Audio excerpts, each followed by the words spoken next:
I need to be completely honest about what happened at Eagle Crest Dam.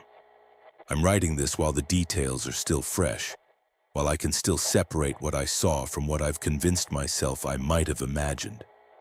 The difference between those two things gets narrower every day.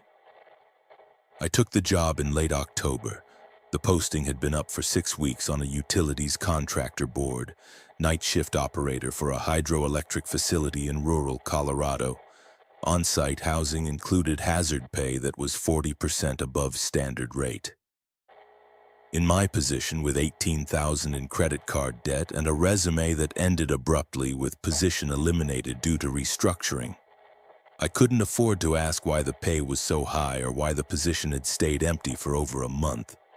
The drive from Denver took nearly 4 hours. The last 40 miles were the kind that make you check your fuel gauge every few minutes. A 2-lane highway that carved through progressively deeper canyon country. The asphalt cracked and patched, the shoulders dropping away into slopes of scree and skeletal pine. I passed through one town, if you could call it that.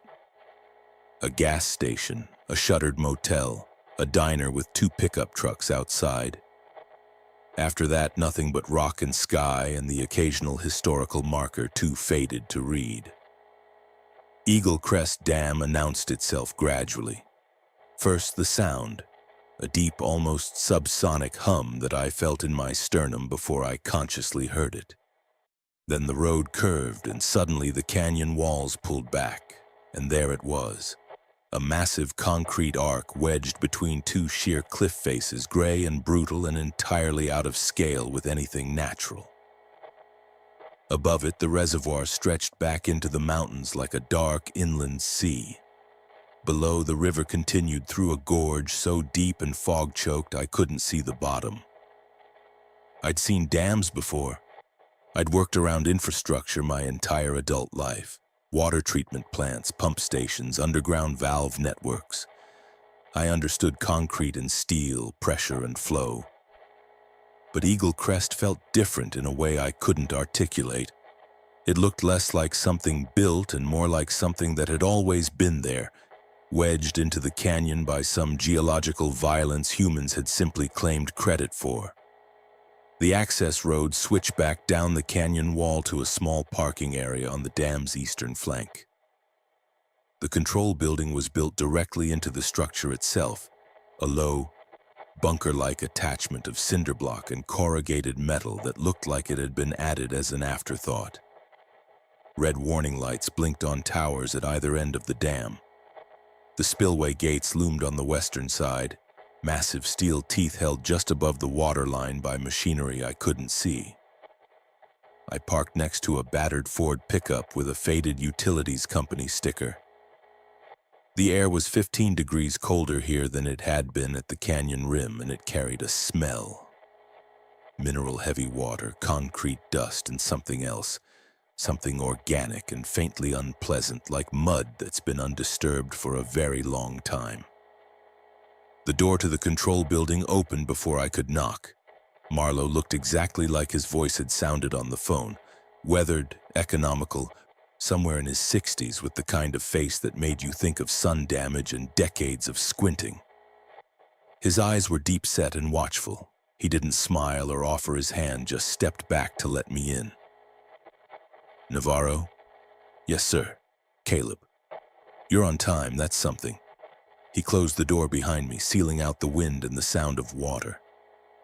I've got 2 hours to show you everything. Pay attention.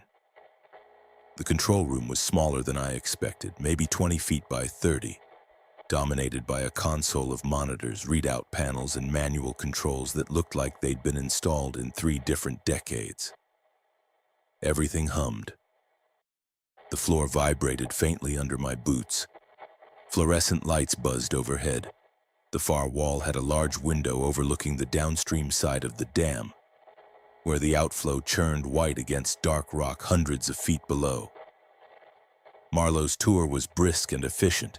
He showed me the turbine readouts, the sluice gate controls, the emergency generator switches, and the logbook where I'd record flow rates and equipment status every hour. He walked me through the interior corridor, a narrow, echoing tunnel that ran along the dam's core, lined with pipes and conduits and inspection hatches lit by caged bulbs every 30 feet. He showed me the stairwell that descended to the lower gallery, though he didn't take me down there. He showed me the exterior catwalks, the upper platform with its view of the reservoir, and the downstream observation room with its thick glass overlooking the base of the spillway. "Your shift is midnight to 6 a.m., he said as we returned to the control room. "Hourly logs, equipment checks at 1 and 4. Alarms are automatic, but you confirm and log them. Phones satellite linked. Cell coverage is non-existent down here. The nearest help is 40 miles. Weather gets bad, you might be on your own for days." "Understood." He studied me for a moment, his expression unreadable. Then he reached into a drawer beneath the console and pulled out a metal clipboard. Attached to it was a laminated sheet, the kind of thing you'd see in any industrial facility. Typed procedures, equipment codes, emergency protocols. "Night shift rules," he said, handing it to me. "Read them, follow them, don't improvise." I glanced at the sheet. The header read, "Eagle Crest Night Shift, Critical Operational Rules, 000600. The first few entries were standard. Rule 1, perform equipment status checks at 01:00 and 04:00. Log all readings.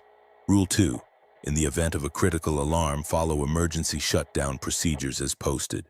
Then they got stranger. Rule 3, do not shine any lights into the reservoir after midnight. Rule 5, if you hear someone speaking on the intercom from the lower gallery after 1:30 a.m., do not respond. No one is scheduled down there at night.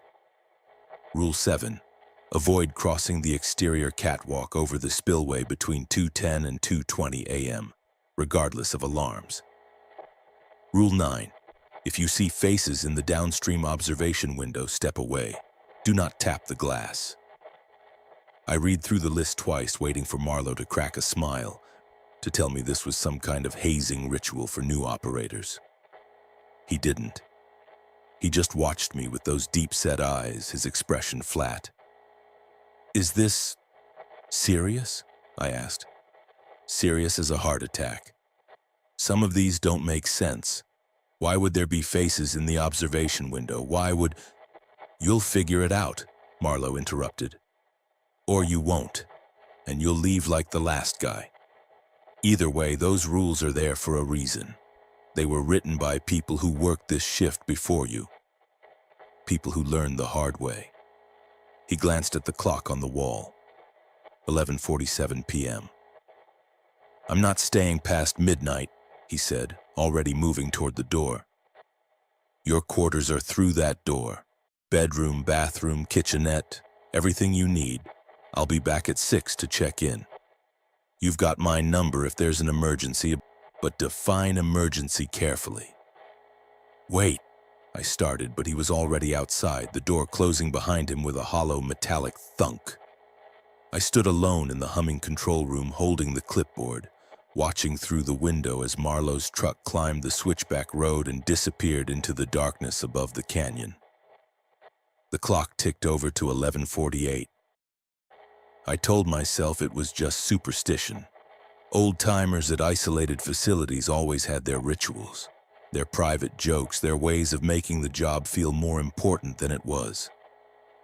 I'd seen it before. The graveyard shift guys at the treatment plant who insisted you never flush the West Bank toilets after 2 a.m. The pump station operators who wouldn't go into the South Vault on Fridays. It was all just stories, ways to pass the time, ways to make boring jobs feel less boring. I made coffee. I reviewed the equipment manuals. I sat at the console and watched the readouts. Flow rate steady, turbine output nominal, reservoir level normal. Outside the window, the darkness was absolute. No moon, no lights except the blinking red warnings on the towers. The sound of the outflow was constant, a white noise roar that somehow made the silence inside the control room feel heavier. At 12:15 a.m., I made my first mistake. I decided to test Rule 3, I want to be clear about my reasoning. I wasn't being reckless or stupid, I was being rational. That's what I told myself as I pulled on my jacket and stepped out onto the upper platform, flashlight in hand. The cold hit me immediately. Not just the temperature, which had dropped into the 30s, but a particular quality of cold that came off the water, damp and penetrating.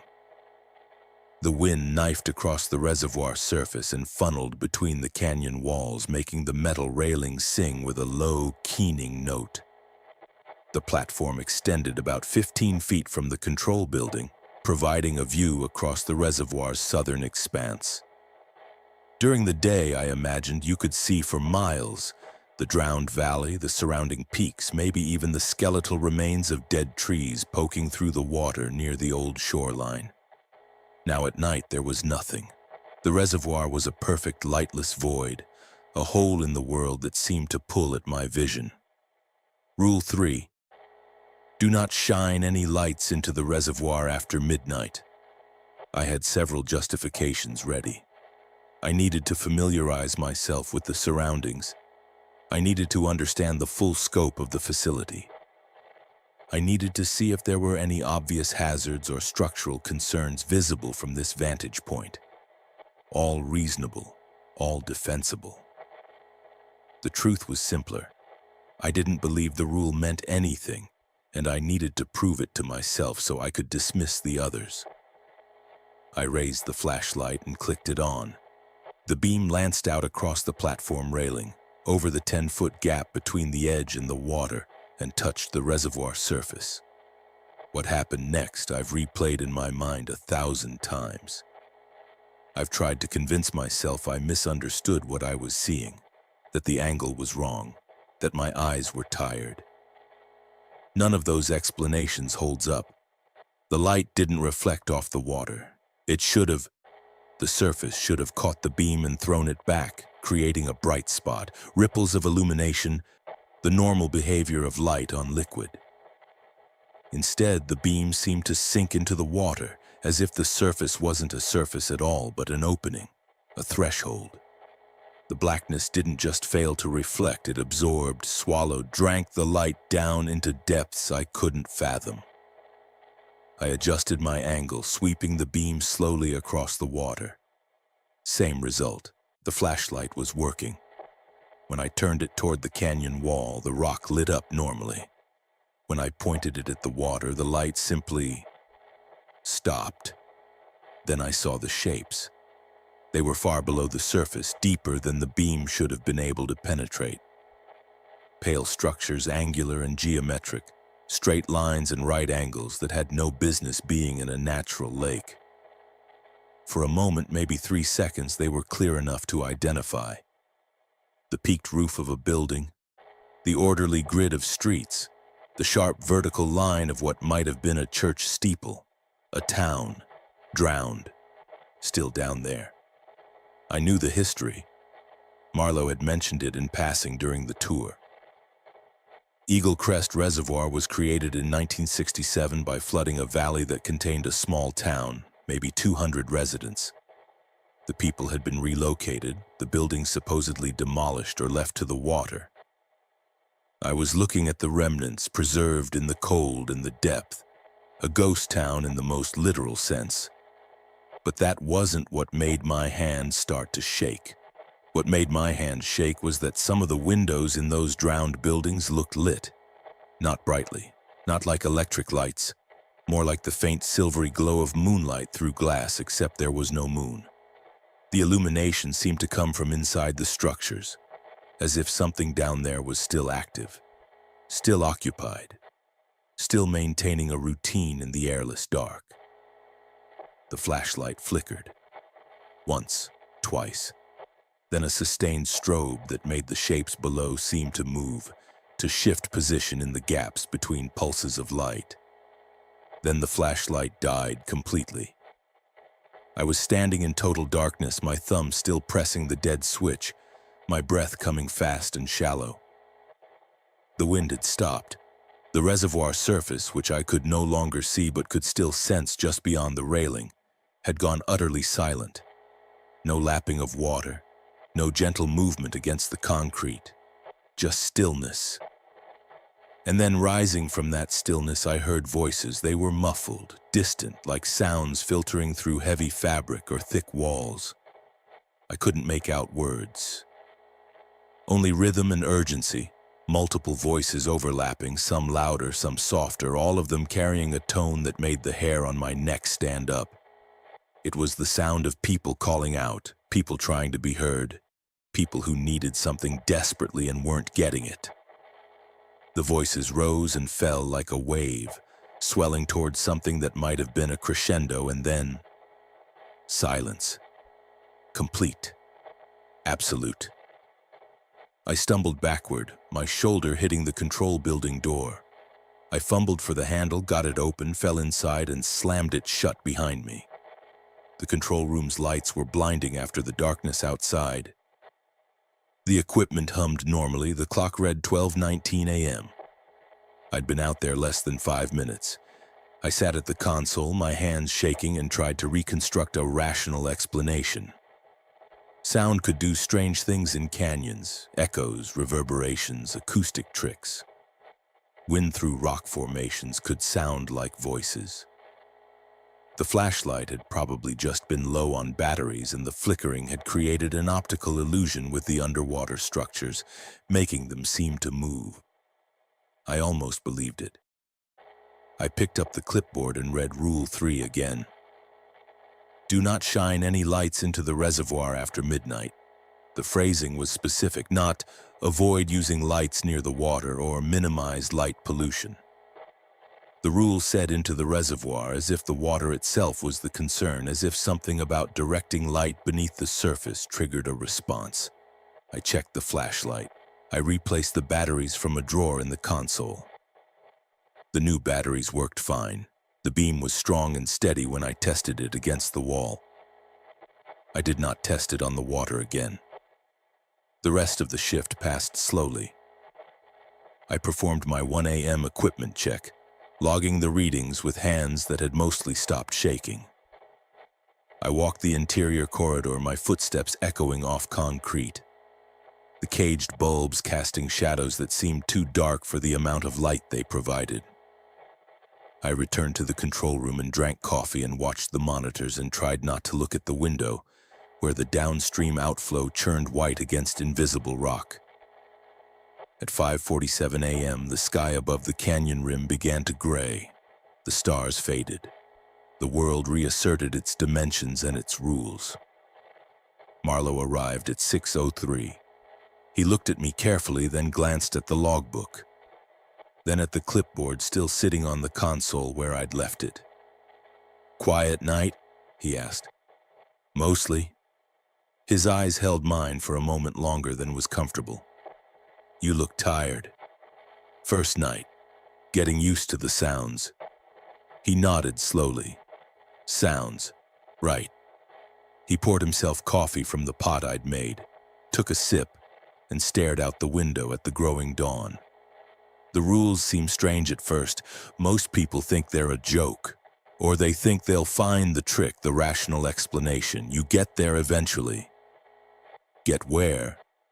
To the point where you stop asking why, Marlowe said quietly, and you just follow them, because the alternative is worse. He didn't elaborate. He just finished his coffee, told me to get some sleep, and took his position at the console as I headed to my quarters. I lay in the narrow bed, listening to the hum of the dam through the walls, feeling the faint vibration that never quite stopped. I thought about pale buildings in the deep. I thought about lights in drowned windows. I thought about voices rising from still water. I didn't think I'd sleep. I was wrong. When I woke, it was late afternoon, and my dreams had been full of churches with no doors, streets that ran vertically, and faces pressed against glass from the inside, watching for something that never came. The second night began the way the first had ended, with me sitting at the console, coffee in hand, trying to convince myself that routine and procedure were armor enough against whatever Eagle Crest held in its concrete bones. I'd spent the afternoon researching. My phone had no signal, but the control building had a desktop computer with satellite internet. slow and intermittent but functional. I'd looked up the history of the dam, the flooded town, and the construction timeline. The details were sparse. A valley development project in the mid-60s, federal funding. Residents relocated to a new township 40 miles east. Reservoir filled over the course of 18 months starting in January 1967. There was a small historical society website that mentioned the town's name, Stillwater. The population was 187 in the final census. The site included a few grainy photographs, a main street with a general store and a post office, a white church with a tall steeple, houses scattered along the valley floor, and the river running through it all. One photo showed the last residents standing in front of the church steps, holding signs protesting the relocation. The image quality was poor, faces indistinct, but the body language was clear: defeat, resignation, anger. The site mentioned that a few residents had refused to leave until the water was already rising, requiring a final evacuation by boat. It didn't say what happened to those who'd waited until the end, only that all residents were safely relocated. I wasn't sure I believed that qualifier anymore. At 11:52 p.m., I heard a vehicle on the access road. I looked up from the console, surprised. Marlowe hadn't mentioned anyone else coming to the site. Through the window, I watched a white utilities truck descend the switchbacks and park next to my car. A man got out, mid-30s athletic build, wearing a company jacket and carrying a heavy equipment case. He knocked once and let himself in before I could reach the door. "Night shift?" he asked, looking around the control room with an expression somewhere between amusement and disdain. "That's right. Caleb Navarro. Dane Pritchard, Regional Diagnostics." He set the equipment case down with a thud. "I'm here to run system checks on the new monitoring gear they installed last month. Should have been done during the day, but nobody told me this place was staffed 24/7 until I was already halfway here." "How long will it take?"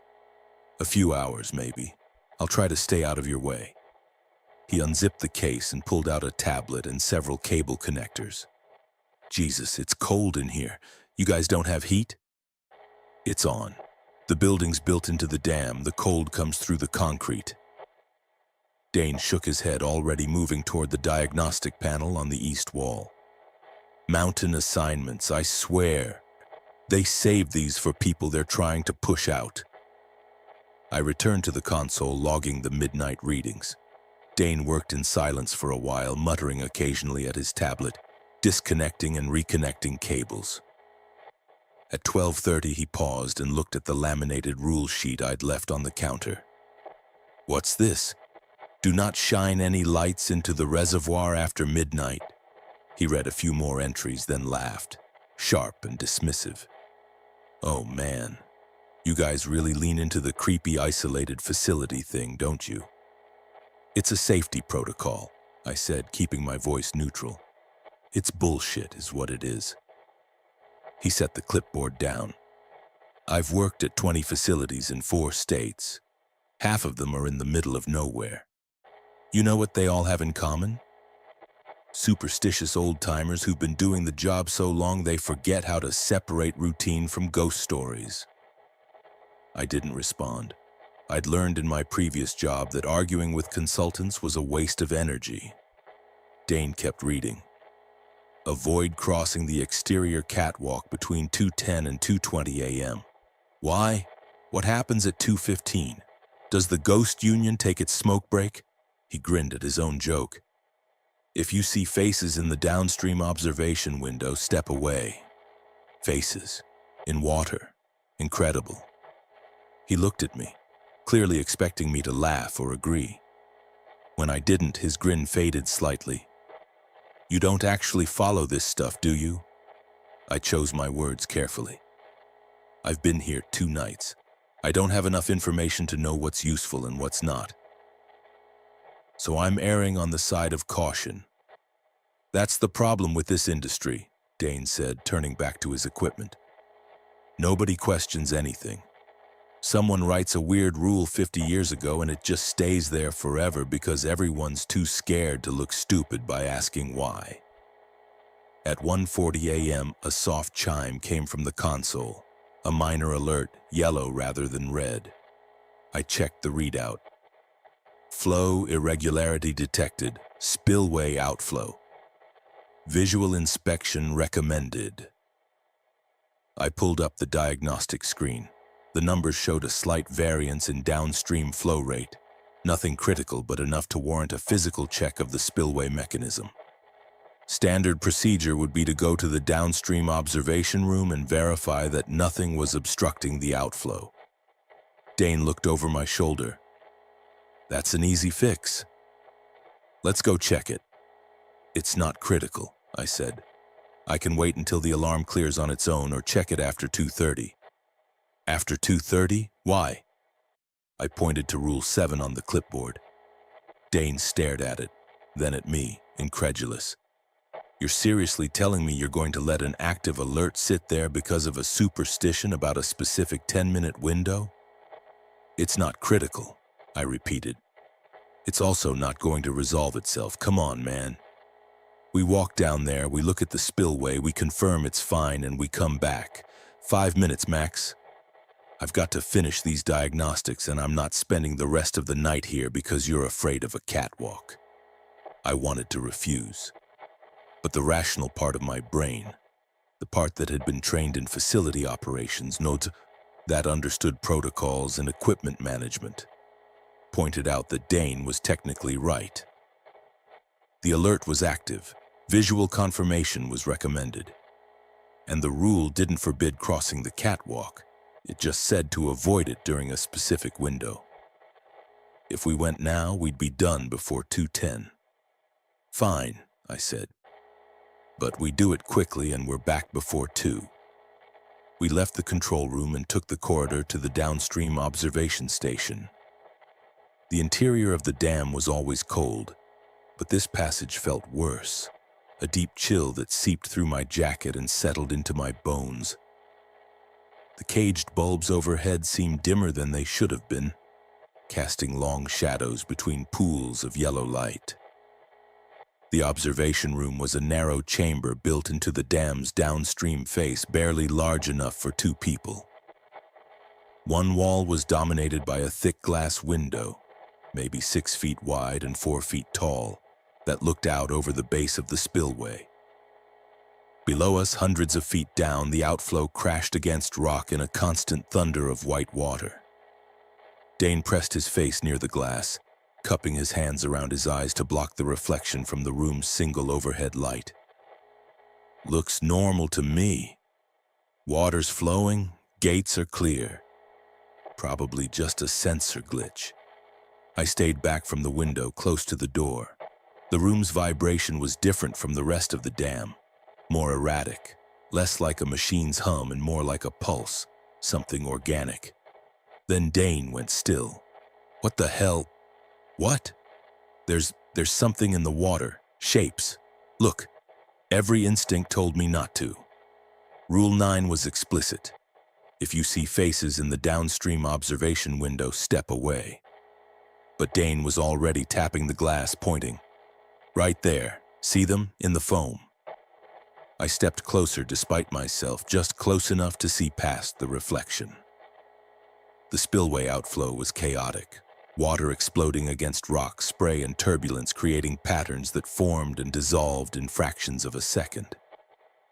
But in that chaos there were consistencies. Pale ovals that appeared in the foam lingered too long to be random and repeated. Not identical, but similar. The proportions were wrong for bubbles or ice. They were too regular, too symmetrical. They looked like faces, not clear, not photographic, but suggestive enough that once you saw the pattern, you couldn't unsee it. Dozens of them pressed against the water's surface from below, mouths open in expressions that could have been surprise or horror or desperate communication. They appeared in clusters, faded, and reappeared slightly closer to the glass. Bubbles, Dane said, but his voice had lost its confidence. Light refraction, something with the minerals in the water catching the... One of the shapes pressed closer. For just a moment, less than a second, the features resolved with sickening clarity. Hollow eyes, mouth stretched too wide, skin the color of drowned flesh. Then it was gone, dissolved back into foam. "Jesus Christ," Dane whispered. The vibration in the room changed. The roar of the outflow dropped in pitch, becoming deeper, slower, like a recording played back at the wrong speed. The glass in front of us gave a sharp crack, loud as a gunshot in the small space. Hairline fractures appeared in the upper right corner of the window, spreading in a starburst pattern. I watched them lengthen, branch, reach toward the center of the pane. Then they stopped. And then, impossibly, they reversed, the cracks shrinking, pulling back into themselves, vanishing as if they'd never existed. The glass was whole again, flawless. All the faces in the water disappeared at once. The outflow returned to chaotic white noise, normal and explicable. "We're leaving," I said. I grabbed Dane's arm and pulled him toward the door. He didn't resist. His face had gone pale and his earlier confidence had completely evaporated. We walked quickly back down the corridor, not quite running but close. Neither of us spoke until we were back in the control room, the door sealed behind us. Dane stood in the center of the room, hands shaking, staring at nothing. He tried twice to speak before words came out. That wasn't... "Sit down," I said, guiding him to a chair. "When do you need to leave?" The diagnostics aren't finished. I need at least another hour." "Then finish them. Don't go near the windows, don't go outside, and don't touch anything that isn't directly part of your equipment check." He nodded numbly. I checked the clock. 2:03 a.m. We'd made it back with 7 minutes to spare. Dane worked in silence for the next hour, his earlier bravado completely gone. Every few minutes he'd glance at the downstream window, then quickly look away. At 3:15 he packed his equipment with trembling hands. "I'm putting in my report that the monitoring systems are functioning normally," he said quietly. "I'm going to recommend they schedule future diagnostics during day shifts. I'm going to suggest that they review the structural integrity of the observation room window." "Good idea." He paused at the door, one hand on the handle. "Those rules, the ones I said were bullshit." "Yeah? They're not, are they?" "No." He left without another word. I watched his taillights climb the switchback road and disappear into the pre-dawn darkness. I picked up the clipboard and read through the rules again, slowly, understanding now that each one represented someone's bad experience, someone's close call, someone's lesson learned the hard way. Rule 9. If you see faces in the downstream observation window, step away. Do not tap the glass. Dane had tapped the glass. The window had cracked. And something with enough force or will or presence to fracture reinforced industrial glass had briefly answered before pulling back, retreating, waiting for another chance. I spent the rest of the shift hyper-aware of every sound, every shadow, every fluctuation in the equipment readouts. When Marlowe arrived at dawn, he took one look at me and said, "Rough night?" A contractor came by, Regional Diagnostics. He tested one of the rules. Marlowe's expression didn't change, but something in his eyes grew colder. "Which one?" "Rule 9, the observation window." "Is he coming back?" "He said he'd recommend day shift scheduling for future visits." "Smart man." Marlowe poured coffee, his movements slow and deliberate. "Most people only need one demonstration. The ones who need more than one don't tend to last." "What happened to the last night operator? The one before me?" Marlowe was silent for a long moment, staring out at the reservoir as the rising sun turned the water from black to gray to a dull, metallic blue. "He followed the rules for 3 months," he finally said. "Then one night he decided he knew better. decided he'd figured out the pattern, the trick, decided the rules were just psychological conditioning. He set his coffee down. They found his car in the parking area. His jacket was on the upper platform railing. His flashlight was on the catwalk over the spillway. He was never found. When was this? 6 weeks ago. The timeline fits. 6 weeks since the posting had gone up. 6 weeks since Eagle Crest had needed a new night operator. I looked at the clipboard, at the rules written in different hands over different years, and understood. I was reading a survival manual written in other people's mistakes. "Get some sleep," Marlowe said. "You're back on tonight." I went to my quarters, but sleep was a long time coming. When it finally arrived, my dreams were full of cracking glass and faces beneath foam and the sound of something vast shifting in the deep. By my fourth night, I'd stopped trying to rationalize what was happening at Eagle Crest. Rationalization required a framework where cause and effect followed predictable patterns, where phenomena had explanations rooted in physics and engineering. That framework didn't apply here. Whatever governed the dam's behavior operated by different rules, older rules, ones that humans hadn't written. But I'm a methodical person, and if I couldn't explain what was happening, I could at least try to understand it better, to map its contours, to find patterns in the chaos. Knowledge might not be protection, but ignorance was definitely dangerous. During my afternoon hours, while the sun was high and the dam felt marginally less oppressive, I began systematically searching the control building. The filing cabinets in the back corner of the control room were old, gray metal, dented, the kind that had probably been here since the dam's construction.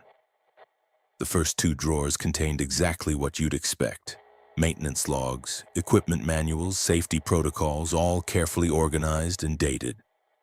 The 3rd drawer was the same. The 4th drawer stuck when I tried to open it. I pulled harder, and it gave way with a screech of metal on metal.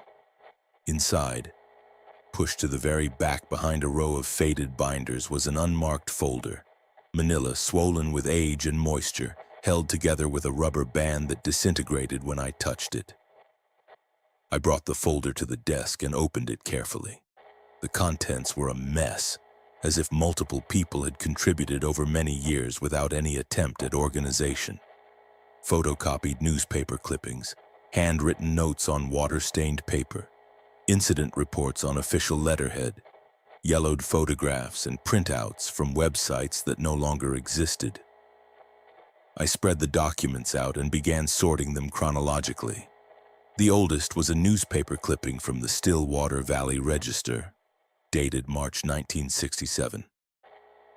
Last families evacuated as reservoir rises.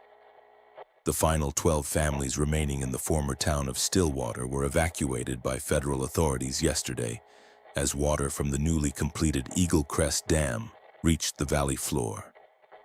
The holdout families who had resisted the relocation order for 3 months were transported by boat to temporary housing.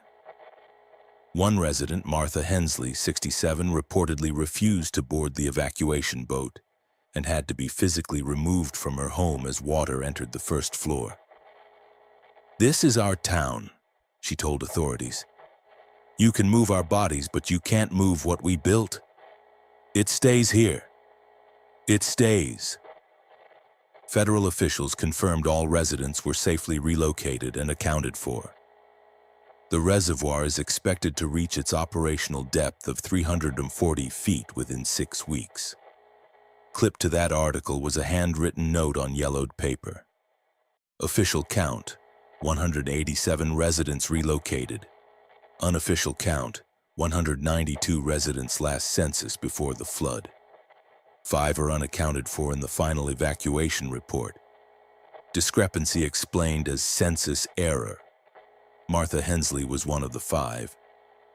The next several documents detailed the dam's early operational years.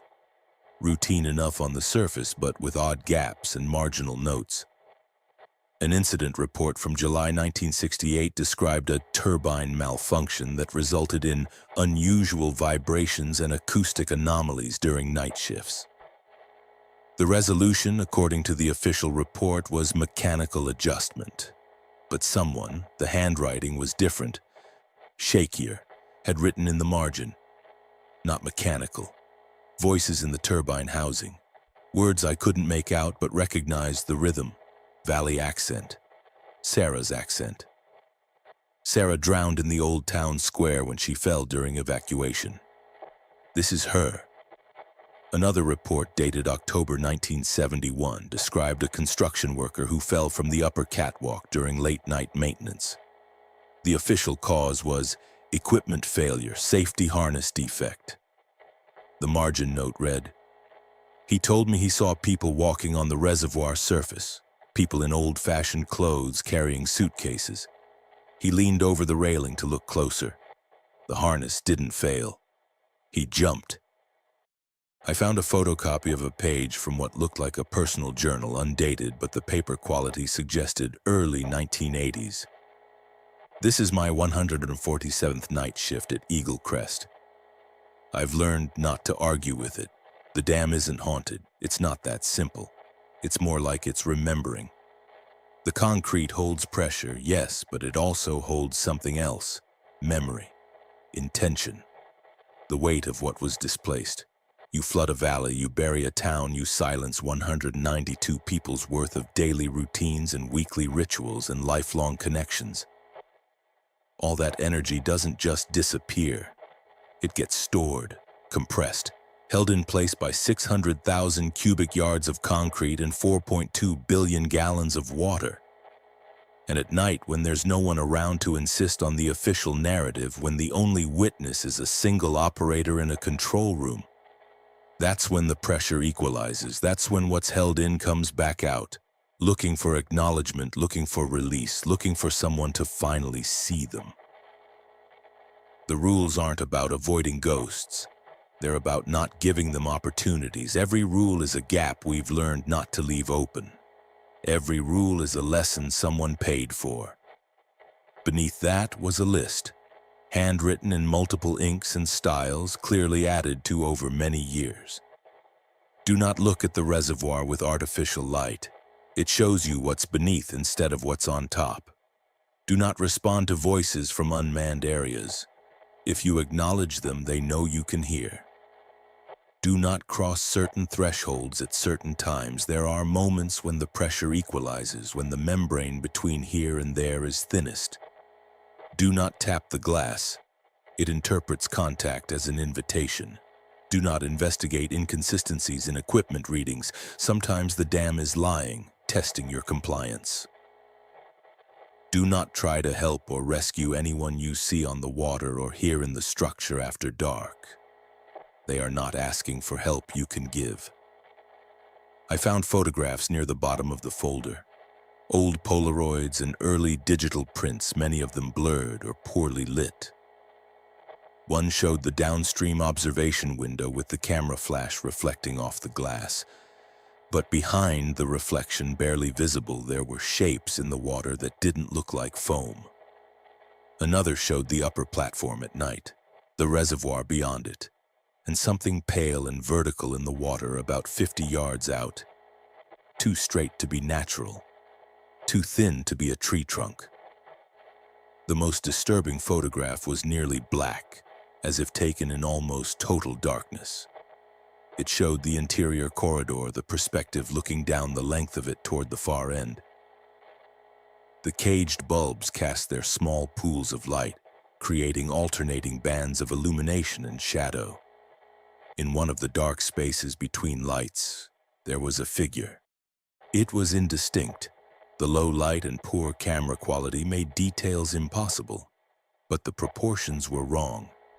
Too tall, too thin, standing in a posture that suggested something between standing and floating. The figure's face, if it had one, was turned toward the camera, written on the back of the photo in faded pen. Gallery B, 3:47 a.m., November 2003. Developed film. Figure not visible to the naked eye at time photo was taken. Haven't used the camera since. I sat back, my hands shaking slightly. The folder represented decades of accumulated evidence, not scientific evidence, not anything that would hold up to external scrutiny, but the detailed observations of people who'd worked here night after night and slowly documented the dam's behavior. This was the real manual, the one they couldn't put in an official document, the one that had to be hidden in the back of a filing cabinet where only the night operators would find it. Near the bottom of the pile, I found a single sheet of paper with a timeline. Timeline of Eagle Crest night shift incidents, 1967-1970. 3 operators rotate. Minor anomalies reported, dismissed as stress isolation. 1971, first serious incident. Operator Richards vanishes, assumed drowning, body never found. 1971-1985, rules begin to be documented. Operator turnover every 6 to 18 months. 1986, second fatality. Operator Chen found at the base of the dam. The cause of the fall is undetermined. 1985 to 2000, rules expand. Turnover stabilizes as operators learn to follow protocols. 2001 present, continued low-level anomalous activity, rules updated periodically. Current operator attrition rate 40% within the first month, 80% within 6 months. Those who last 6 months typically stay for years. Key finding: the dam doesn't stop. It doesn't get worse, but it doesn't improve. It has reached equilibrium. Follow the rules. Survival. Break the rules. So consequences. There is no fixing it. There is only management. I closed the folder and sat in the silent control room as the afternoon faded toward evening. The hum of the dam surrounded me, steady and patient and eternal. I understood now what Marlowe had meant. Eagle Crest wasn't a problem to be solved, it was a situation to be endured. The rules weren't superstition, they were accumulated wisdom. The collective knowledge of everyone who'd stood where I was standing and survived long enough to write down what they'd learned. The question wasn't whether the rules were real. The question was whether I could follow them perfectly every night, without exception, knowing that each rule represented someone else's mistake and that my own mistake would eventually become someone else's warning. That night, as I began my shift, I copied the additional rules from the hidden folder onto a separate sheet of paper and clipped it to the official laminated list. The clipboard was getting crowded with annotations, margin notes, and additions in different handwriting. It was a record of collective survival. I intended to add to it, not become a cautionary entry. At 1:17 a.m., I glanced at one of the monitors and saw my own reflection in the screen, my face overlaid on the flow rate diagram. Except the reflection showed the control room behind me, and in that reflection the window displayed the reservoir view that should have been blocked by the angle. And in the reservoir's reflection there were lights beneath the surface.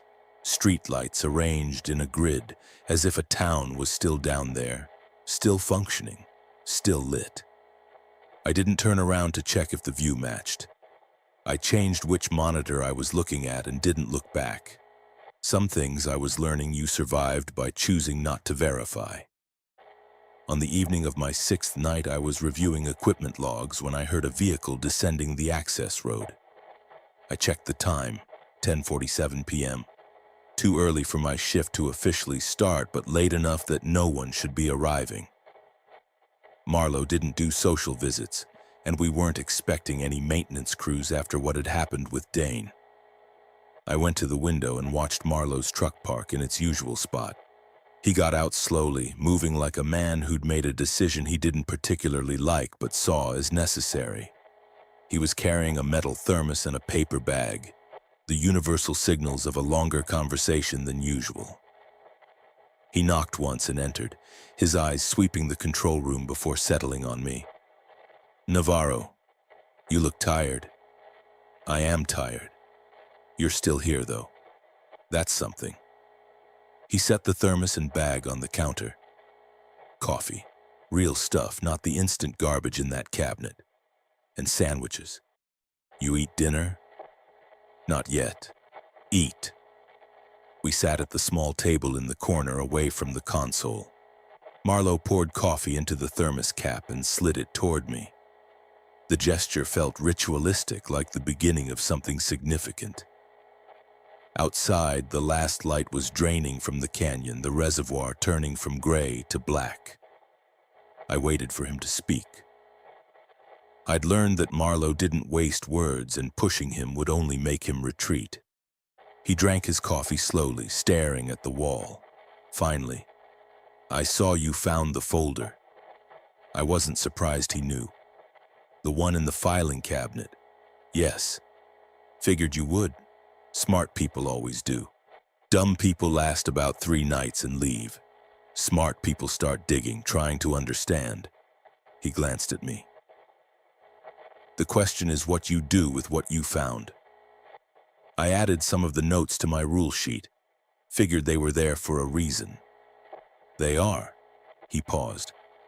"I've been working at Eagle Crest for 32 years. Started as a day maintenance tech in 1991, moved to operations, and finally took over as site supervisor. I've seen 11 night operators come and go in that time. You want to know how many made it past the first month?" "How many?" "4.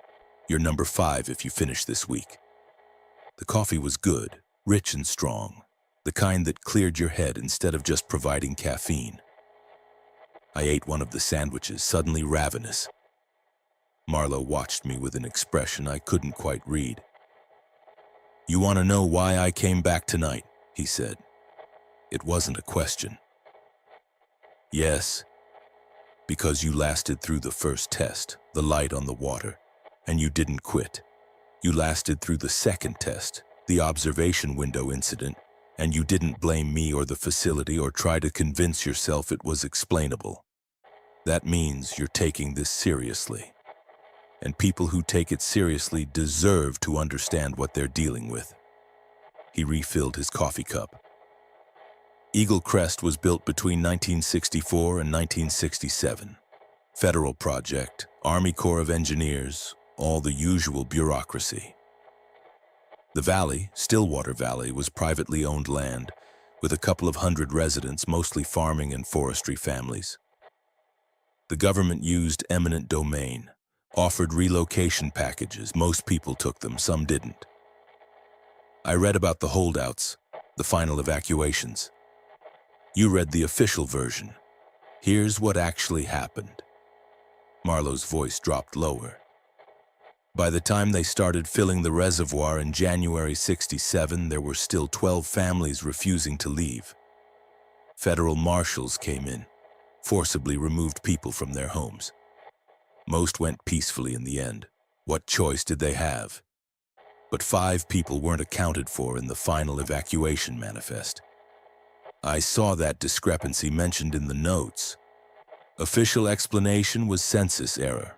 The real explanation is that those 5 people chose to stay, chose to go down with the town rather than leave. One of them was Martha Hensley. That part made the papers because she fought the marshals. The other 4 were quieter about it. They just disappeared into their houses, locked the doors, and waited for the water. I felt a chill that had nothing to do with the temperature. They drowned themselves. They drowned, yes. Whether it was suicide or murder or something else depends on how you look at it. They saw the flooding as an execution and they refused to walk away from what they'd built. So they stayed.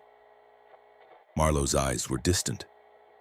The water rose over 3 weeks, slow enough that anyone could have escaped. They chose not to. He stood and walked to the window overlooking the dam's downstream face. Construction was finished in April '67. The reservoir reached full depth by June. First anomalies started being reported in August. Equipment malfunctions, acoustic oddities, operators reporting feeling watched. By October, the first night operator quit. Said he'd heard voices on the intercom from areas that were supposed to be empty. Said he'd seen lights in the reservoir that moved in patterns like vehicles driving on submerged streets. Did they investigate? Of course they investigated. Sent divers down, used sonar, checked every system, found nothing wrong mechanically. Found the town ruins, sure, they'd only demolished some of the buildings before flooding left the rest to deteriorate. But there was no explanation for the reports. So they did what institutions do. They wrote it off as isolation-induced hallucinations, operator stress, equipment echoes. Except it kept happening. It kept happening. Different operators, same reports year after year, voices, lights, shapes in the water, figures in the corridors, and every so often someone would die, fall off the catwalk, drown in the reservoir under mysterious circumstances, vanish entirely.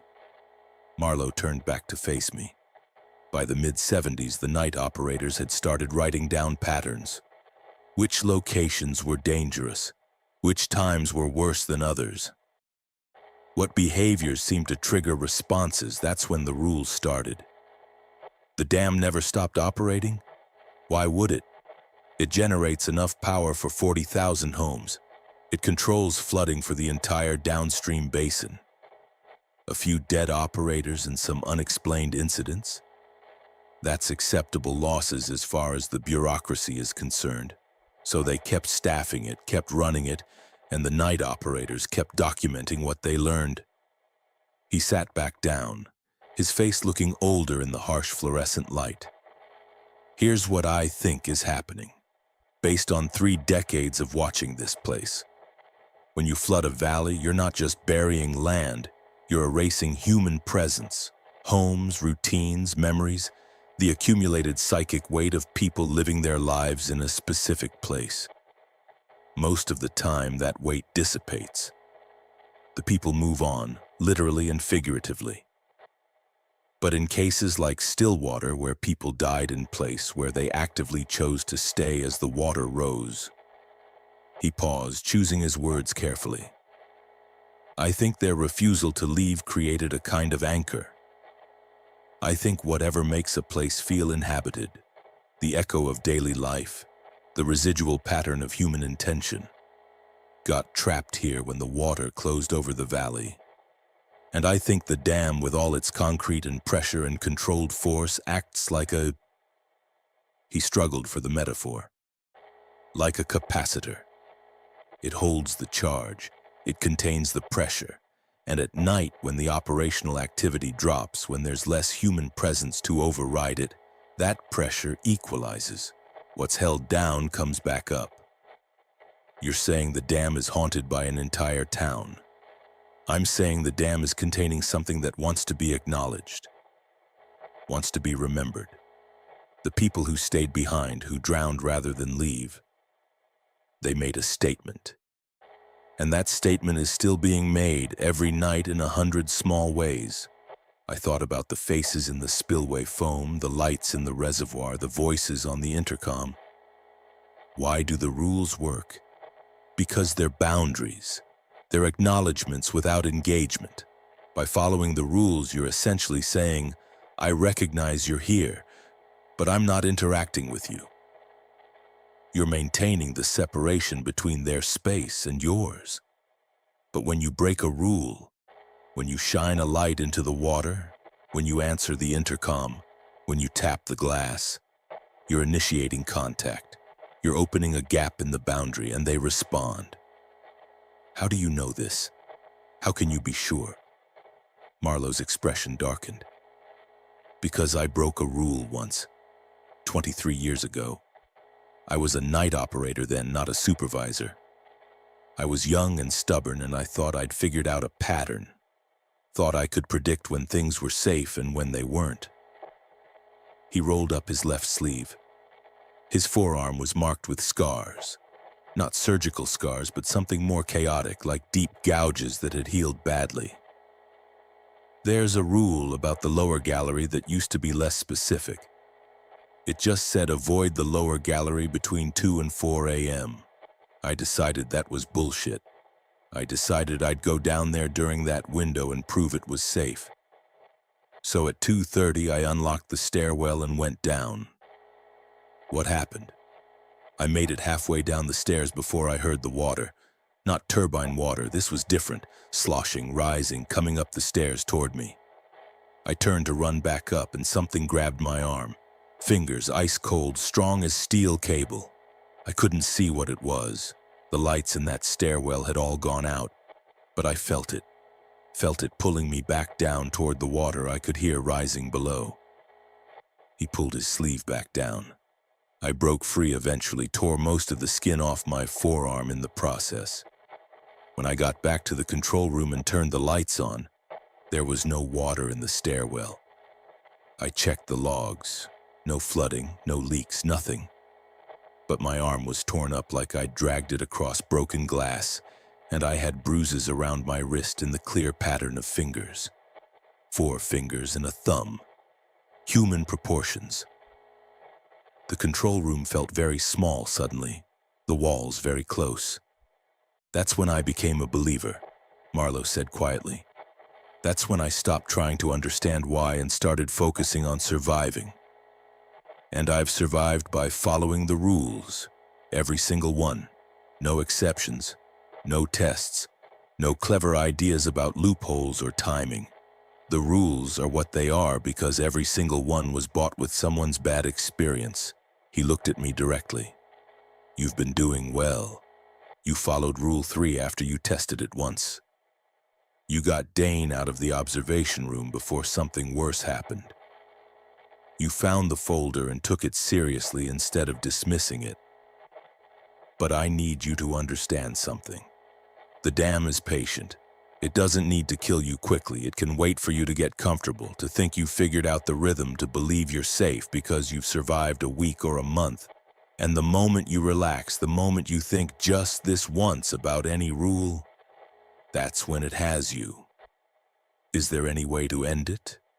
To release them or cleanse the place or... No. His answer was flat, absolute. This isn't a movie where you solve the mystery and the ghosts find peace. This is a dam holding back pressure, and that's all it will ever be. You can manage it, but you can't fix it. The only choice is whether you follow the rules and survive, or you break them and join the count. He stood, collecting the thermos and the remains of our meal. I didn't come back tonight to scare you. I came back to make sure you understood what you're dealing with. Because you're doing better than most, and I'd rather not fill your position again in 3 weeks.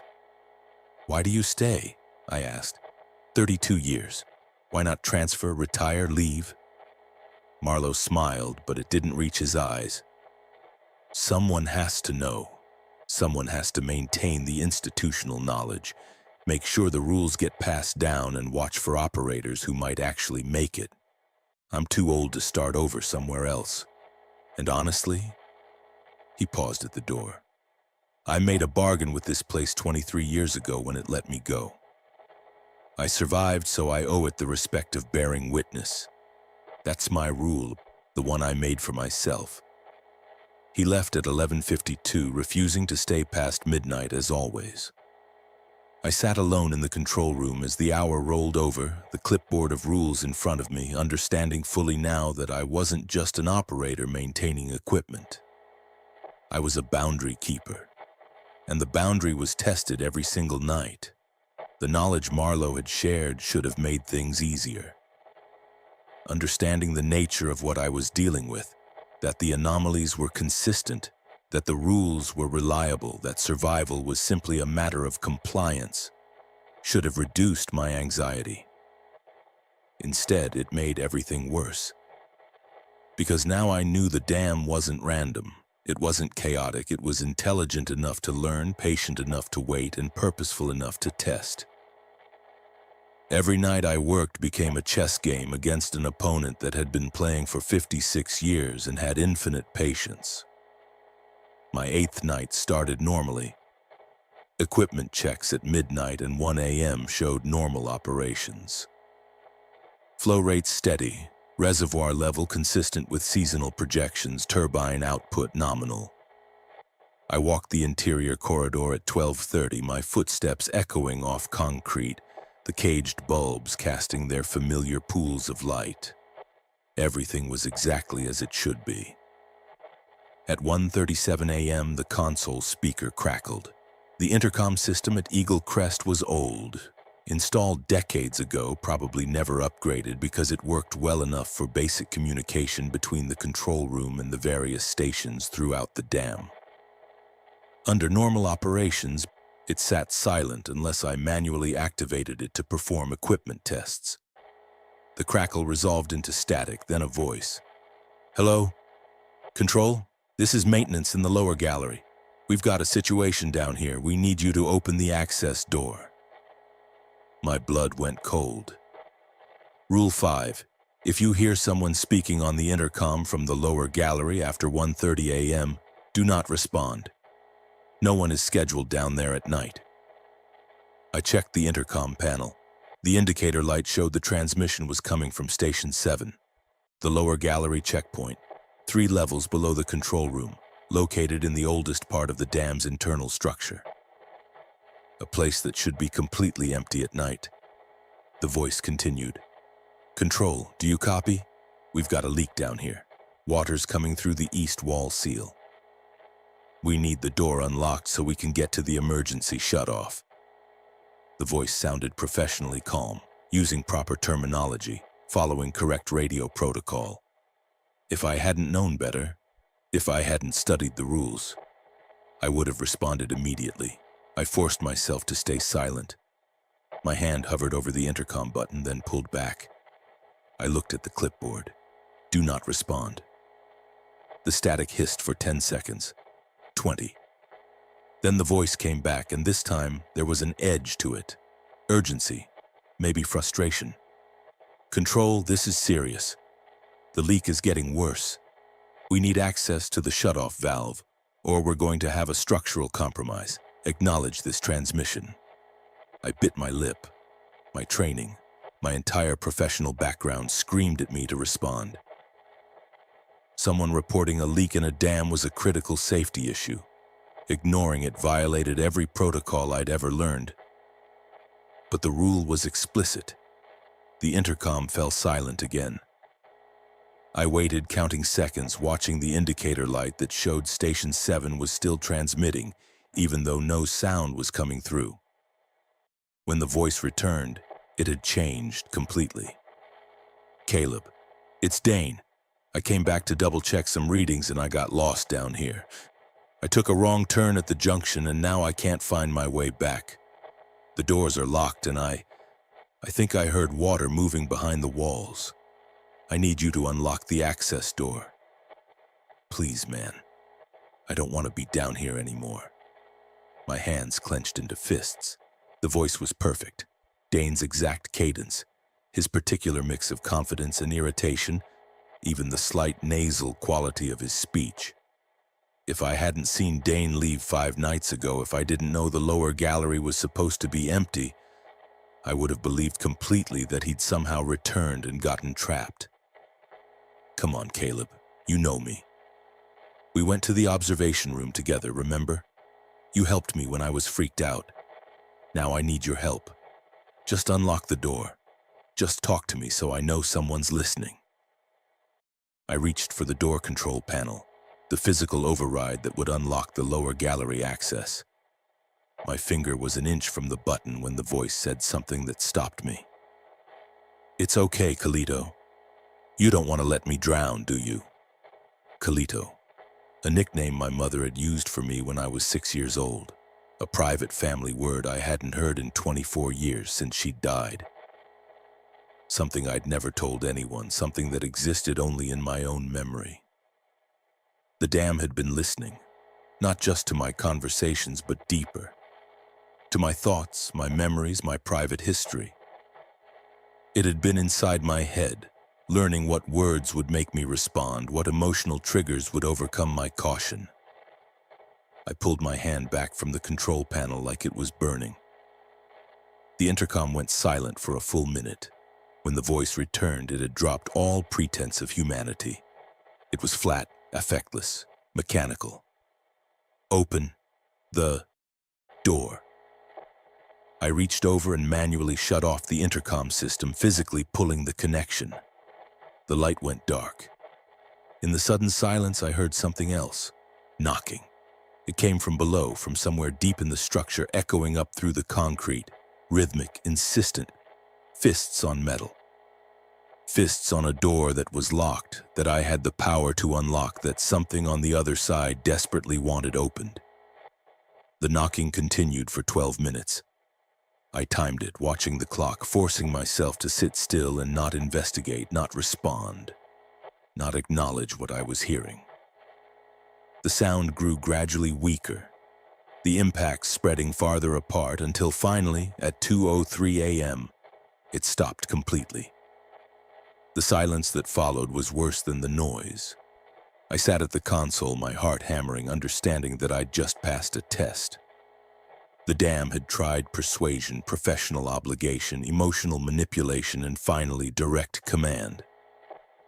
It had used my memories against me, had proven it could access things I'd thought were private and safe, and I had refused it anyway. But the refusal didn't feel like a victory. It felt like escalation. At 2:17 a.m., I got up to walk the interior corridor, part of my routine, a way to verify that what I'd heard hadn't caused any actual damage. I unlocked the corridor access and stepped into the familiar tunnel of concrete and caged lights. Everything looked normal for the first 50 feet. Then I noticed that one of the lights ahead was out. Not unusual, bulbs failed regularly. But as I walked closer, I saw that it wasn't just out. The cage around it had been bent outward from the inside, the metal twisted and deformed, the bulb shattered. Small fragments of glass glittered on the concrete floor. I stopped walking. The next light up the corridor flickered once, twice, then exploded in its cage with a sharp pop that echoed like a gunshot. Darkness rushed toward me. I turned and ran back to the control room, not caring how it looked, not caring about procedure. I slammed the corridor door and locked it, breathing hard. Through the small window in the door, I watched the corridor lights go out one by one, starting from the far end and progressing toward me.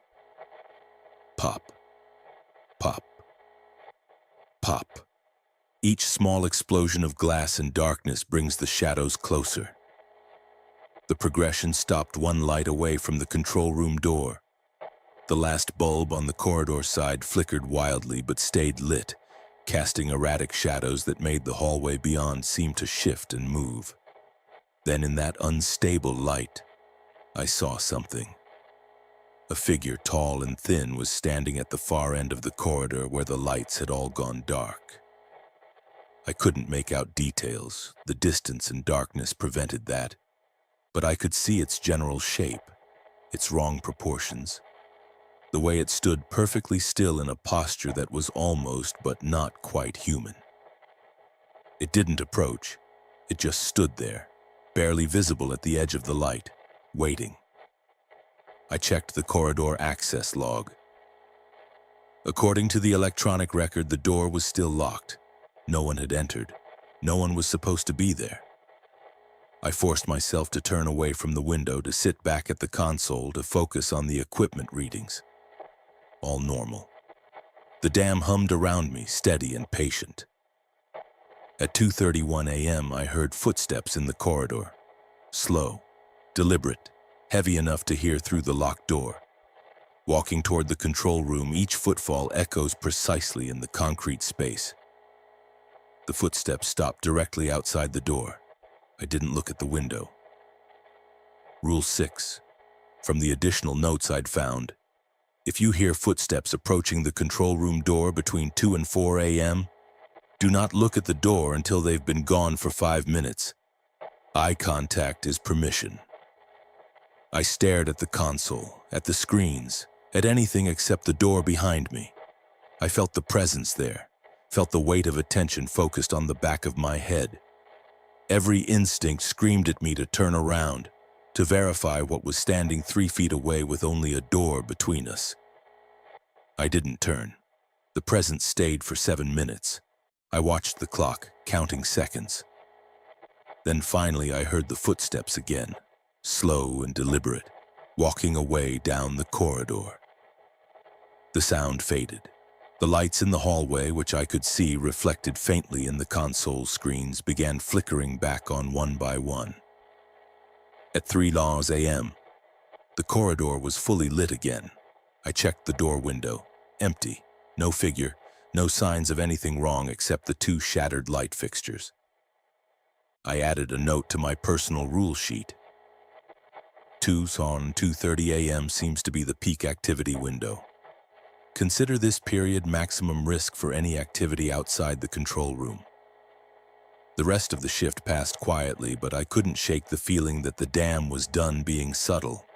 It had shown me what it could access: my memories, my emotions, my physical space. It had demonstrated that the boundaries were permeable when it wanted them to be, that the rules weren't barriers but truces, agreements that held only as long as both sides honored them. I had survived by not giving it the opening it wanted, by not unlocking the door, by not looking at what stood outside the control room. But survival felt different now. Before, it had felt like I was evading something. Now it felt like I was resisting something, and resistance was inherently unstable. When Marlowe arrived at dawn, he saw the shattered lights immediately. What happened? I told him everything: the intercom, the voice using Dane's identity, and then my mother's nickname, the knocking, the lights exploding, the figure in the corridor, the footsteps outside the door. He listened without interrupting, his face growing progressively grimmer. When I finished, he walked to the corridor door, checked the lock, and examined the shattered light fixtures through the window. "It's testing you specifically now," he said quietly. "Not just running its standard patterns. It knows you're smart enough to follow the basic rules, so it's escalating. Trying to find your breaking point. Why? Why does it care? Because you're the boundary keeper. You're the human presence that maintains the separation. If it can break you, get you to respond, to investigate, to open something that should stay closed, then the boundary weakens. Then it has more room to operate." He turned to face me. "This is the critical phase. This is where most people break. Where the pressure becomes too much and they convince themselves that just one small violation won't matter. I'm not going to violate the rules. I believe you, but belief isn't the same as certainty. Get some sleep. You're back on tonight." I went to my quarters, but sleep was nearly impossible. Every sound in the building made me tense. Every creak of the structure, every vibration of the turbines made me wonder if the dam was moving through the walls, finding new ways to reach me. When I finally slept, I dreamed I was standing in the lower gallery watching water seep through the walls. The water was ice cold and full of silt, and in the silt were shapes. Hands, faces, objects from daily life rendered in sediment. A key, a wedding ring, a child's toy. And in the dream, I knew that if I unlocked the door, if I let the water out, these things would resolve into their proper forms. The hands would become whole people. The faces would gain bodies. Everything that had been compressed and trapped would expand and reform. All I had to do was turn the handle. I woke at 9:47 p.m., soaked with sweat, and spent the next 2 hours preparing myself for whatever the 10th night would bring. I began my 10th shift with a superstitious ritual I'd developed, checking every rule on the clipboard, reading each one carefully, committing them to memory once again. It was like armor, not physical protection, but psychological reinforcement. A reminder that other people had survived this, that the rules were tested and reliable, that compliance was the path through the darkness. The night started quietly, too quietly. The equipment hummed normally. The readouts were stable. The reservoir sat black and still beyond the windows. It felt like the pause before a storm, the moment when pressure builds and the air grows heavy and everything waits for the first lightning strike. At 2:03 a.m., the console alarm triggered. Red lights flashed across the panel. The warning was clear. Flow anomaly detected. Spillway discharge. Visual inspection required. Priority Alpha. priority alpha meant immediate response. It meant a potential structural or safety issue that could escalate rapidly if not addressed. In dam operations, you didn't ignore priority alpha warnings. I pulled up the diagnostic data. The readings were contradictory. The upstream flow sensors showed normal input from the reservoir, but the downstream sensors showed discharge output fluctuating wildly, swinging between 30% below normal and 40% above normal within 5-second intervals. The spillway gates, according to the mechanical sensors, were in their standard position, but the water volume passing through them was behaving impossibly. The system protocol was explicit. Visual inspection of the spillway mechanism was required to verify sensor accuracy and gate position. The only way to perform that inspection was to cross the exterior catwalk that spanned the spillway's face. The same catwalk forbidden by Rule 7. I checked the clock. 2:04 a.m. Rule 7.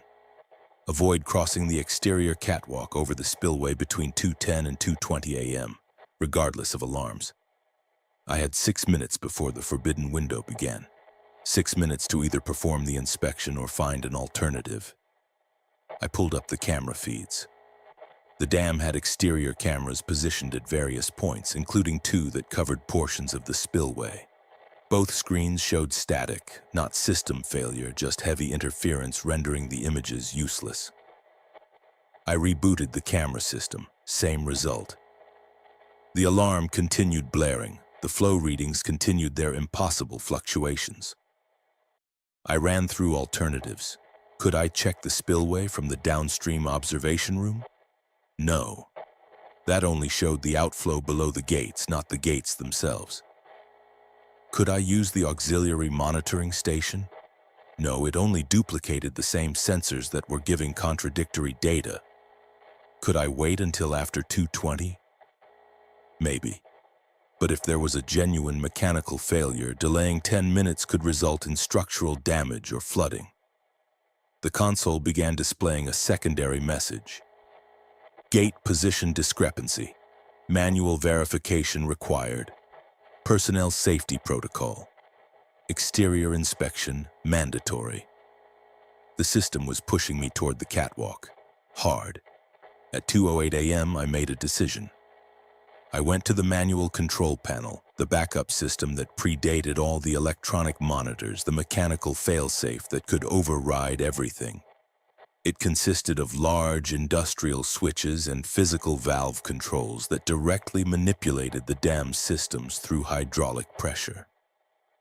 I located the auxiliary gate controls, a set of 3 heavy switches that would temporarily reduce flow through secondary channels, essentially bypassing the main spillway gates and redistributing the discharge. It wasn't standard procedure. It would trigger additional alarms, but it would eliminate the need for immediate visual inspection. At 2:09 a.m., I began throwing switches.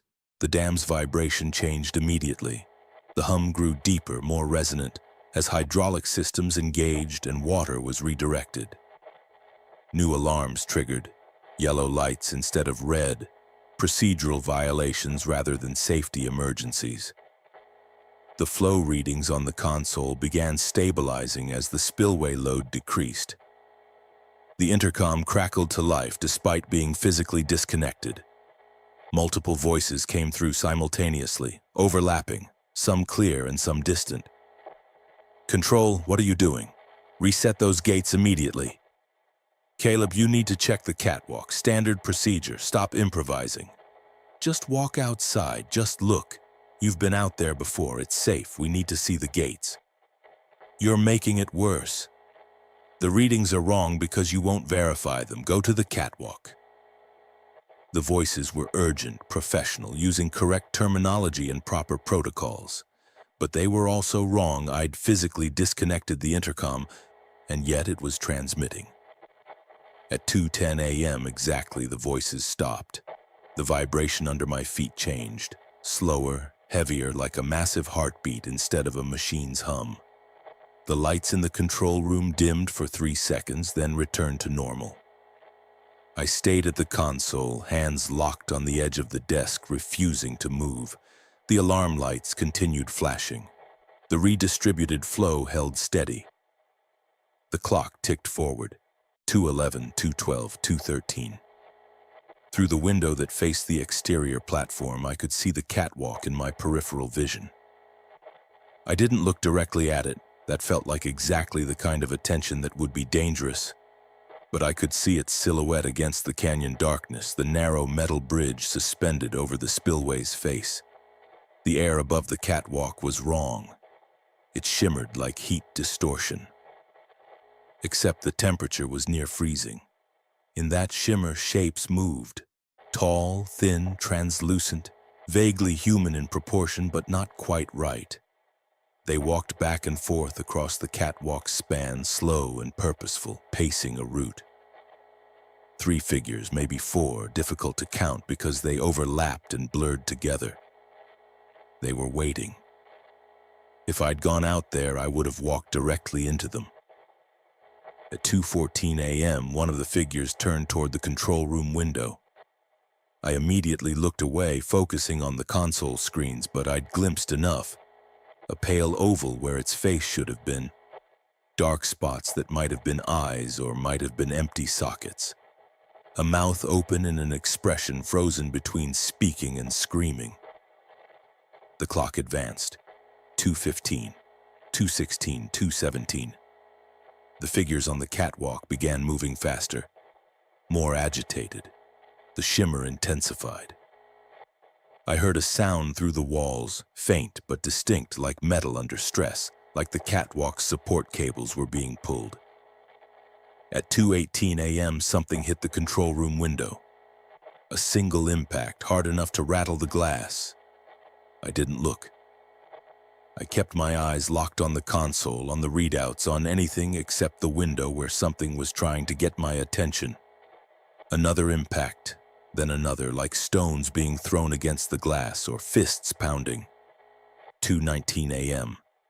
The impact stopped, the shimmer faded, the figures on the catwalk became less distinct, dissolving like fog in the wind. 2:20 a.m. The dam's vibration returned to normal.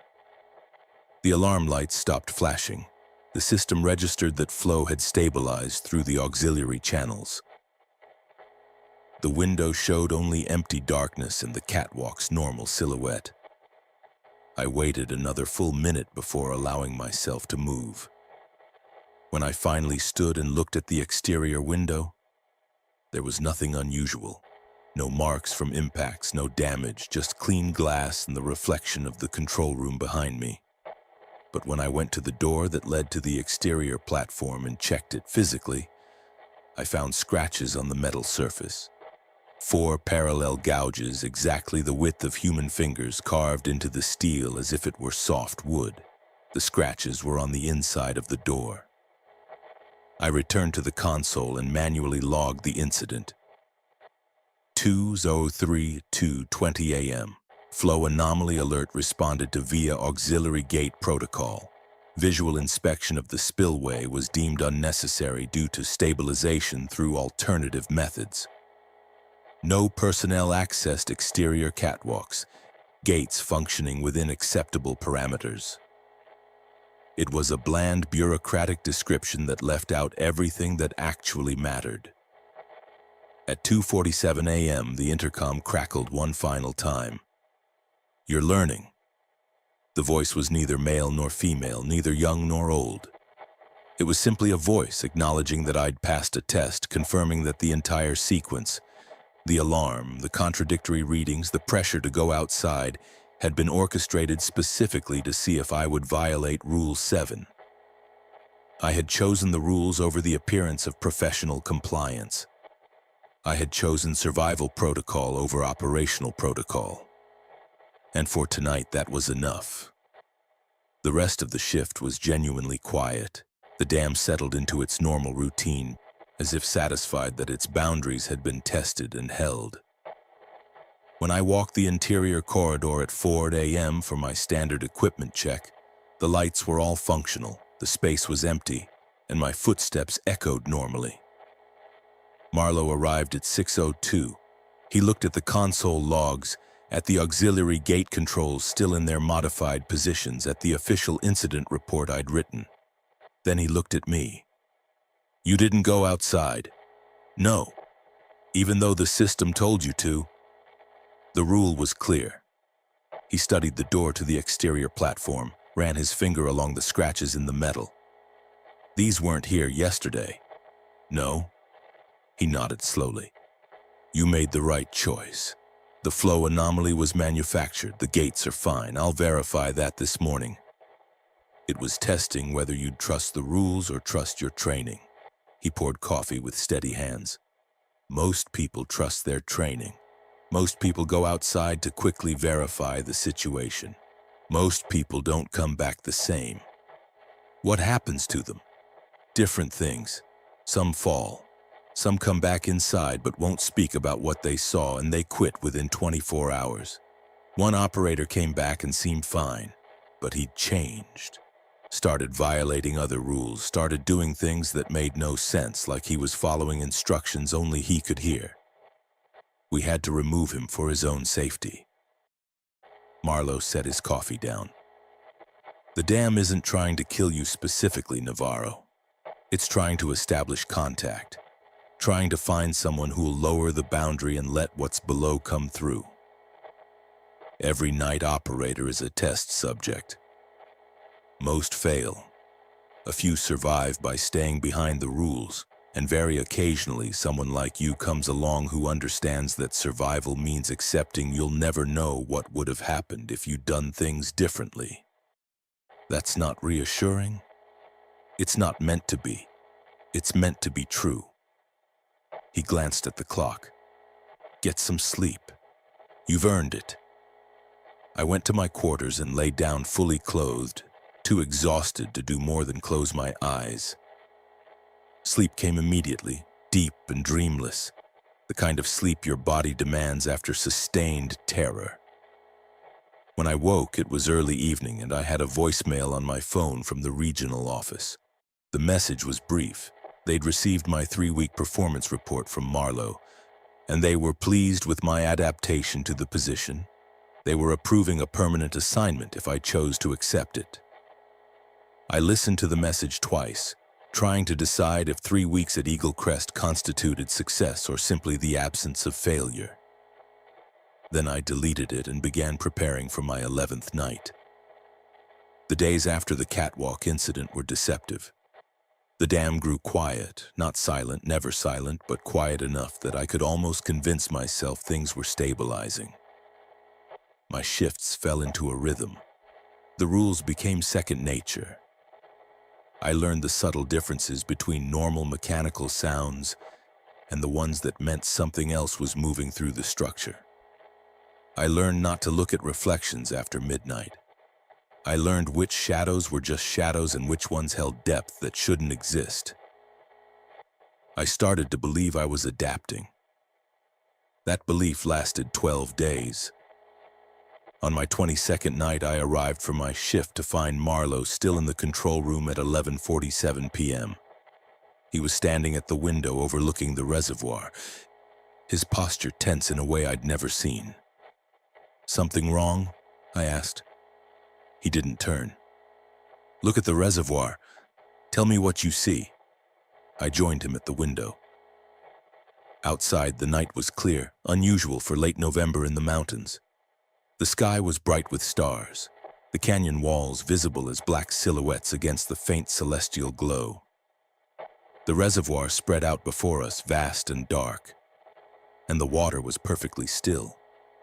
Not just calm, not just smooth. Still in a way that water should never be.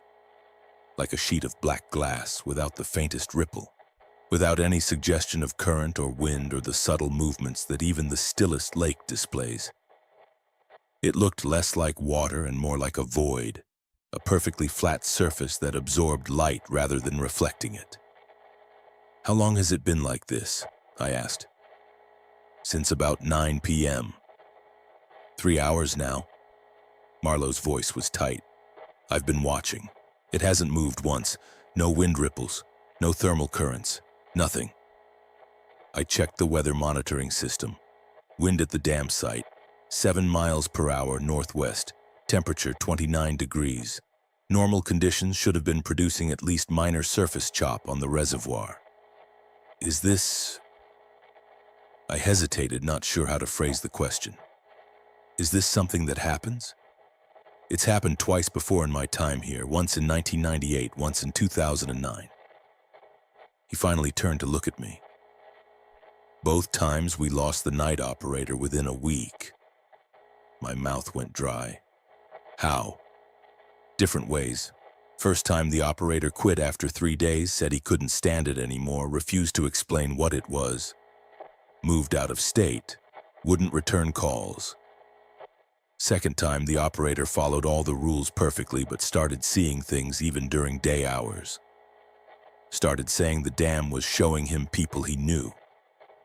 Eventually, he had to be hospitalized. Psychiatric facility. He's still there as far as I know. I looked back at the reservoir. The stillness was hypnotic.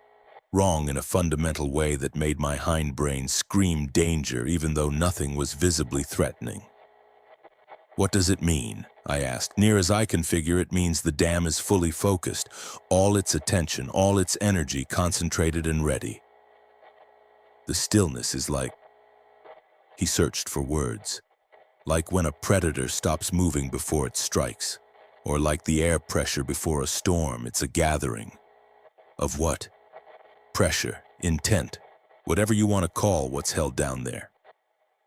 He picked up his jacket. I'm not staying past midnight, neither should you. Call in sick, take a few days, let this pass. If I leave, what happens to the dam? Who monitors it? It runs automatically for short periods. The turbines are self-regulating. The gates have automated safeties. It'll be fine for 72 hours. He paused at the door. But if you stay, follow every rule perfectly. No exceptions, no close calls, no assumptions. Treat tonight like the dam is actively hunting for mistakes. He left at 11:54. I stood alone in the control room watching the clock tick toward midnight, watching the impossible stillness of the water outside. At 12 a.m. precisely, my phone buzzed. I looked at the screen. Text message from a number I didn't recognize. Check your personal email, attachment, open it. I knew immediately this was part of whatever was happening. But curiosity, that dangerous, persistent human failing, made me pull out the laptop I kept in my quarters and boot it up. One new email, from an address that was just random characters. No subject line, one attachment, a video file, labeled only with a date, 1967-03-17. I shouldn't have opened it. Every instinct told me not to. But I thought about what Marlowe had said about operators who saw things even during day hours, about people who broke even when they followed the rules. And I realized that sometimes the dam didn't need you to violate rules. It just needed to get inside your head and wait for you to break yourself. So if it was trying to show me something, I'd rather see it on my terms than have it surprise me later. I opened the file. The video was grainy, clearly transferred from old film.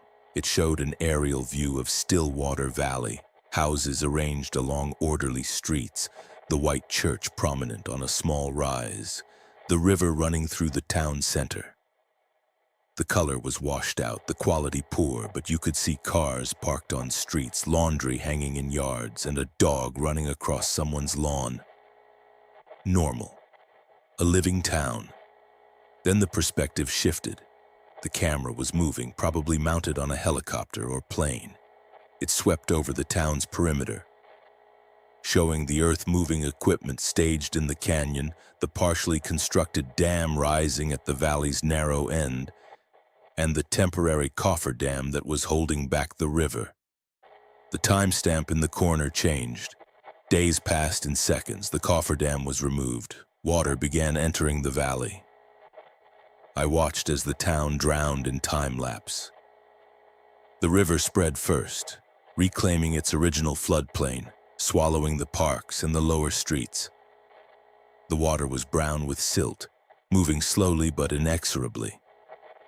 Cars were relocated. Houses on the periphery were submerged to their roofs. The water kept rising. Day by day, the town disappeared. The residential areas went first, rooftops vanishing beneath the murky surface. Then the commercial district. Then everything except the church on its small rise, which stood alone for 3 more days, water lapping at its steps before it too was swallowed. The video should have ended there. A time lapse of planned flooding, interesting in a historical way, but nothing supernatural. Instead, it continued. The perspective zoomed in on the submerged town, somehow showing beneath the surface despite the silty water. And what I saw made my skin crawl. The buildings were still there, structures intact, preserved in the airless depth. But there were lights in the windows, faint phosphorescent glows like bioluminescence or swamp gas, but arranged too regularly to be natural. The lights were in house windows, in the church, in the stores along Main Street. And shapes were moving in those buildings. Human-proportioned silhouettes, visible only as darker shadows against the faint light, go through routines. A figure walking back and forth in what had been a house.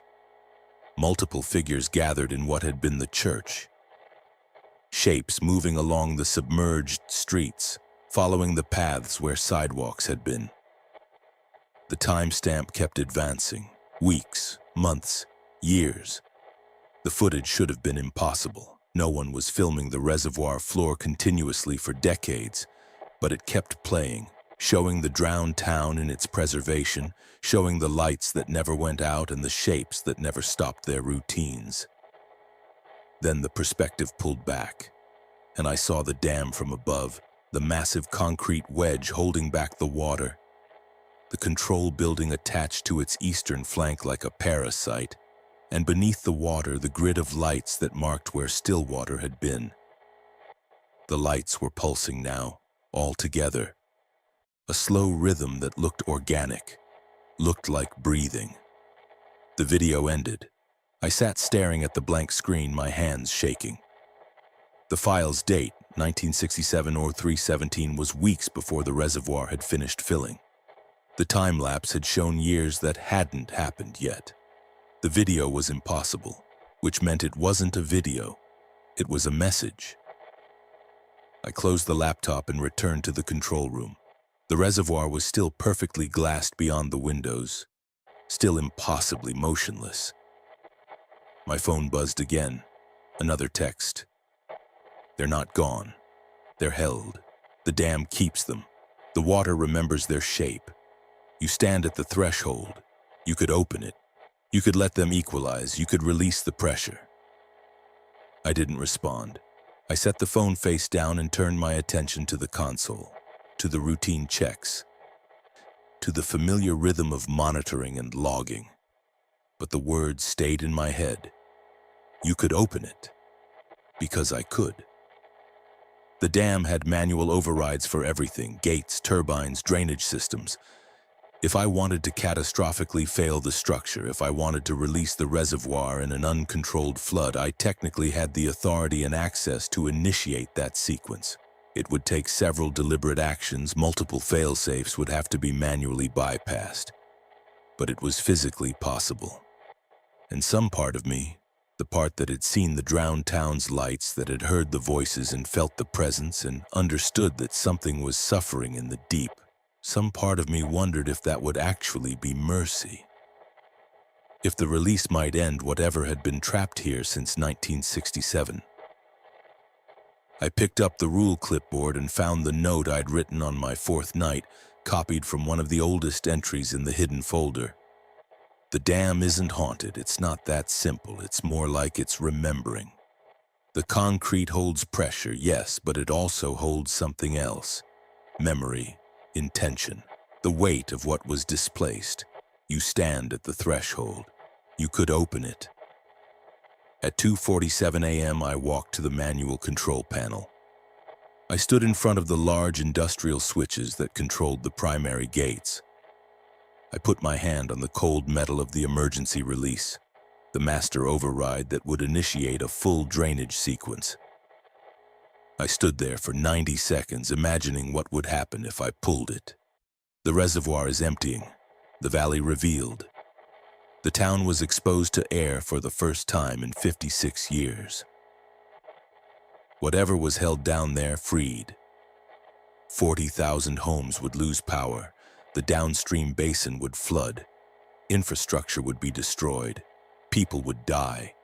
Not the people who drowned in 1967, but real people, living people who depended on the dam's continued operation.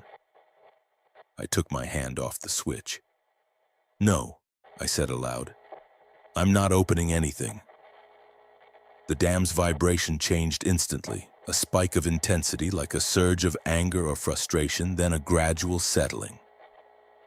The lights dimmed for 3 seconds, then everything returned to normal. My phone buzzed one final time. "Then you're alone." I picked up the phone and threw it across the room. It hit the wall and fell silent. The rest of the shift was quiet, but the quality of that quiet had changed. Before, the silence had felt watchful, attentive, like the dam was monitoring me to find weakness. Now it felt dismissive, like I'd been evaluated and categorized and filed away.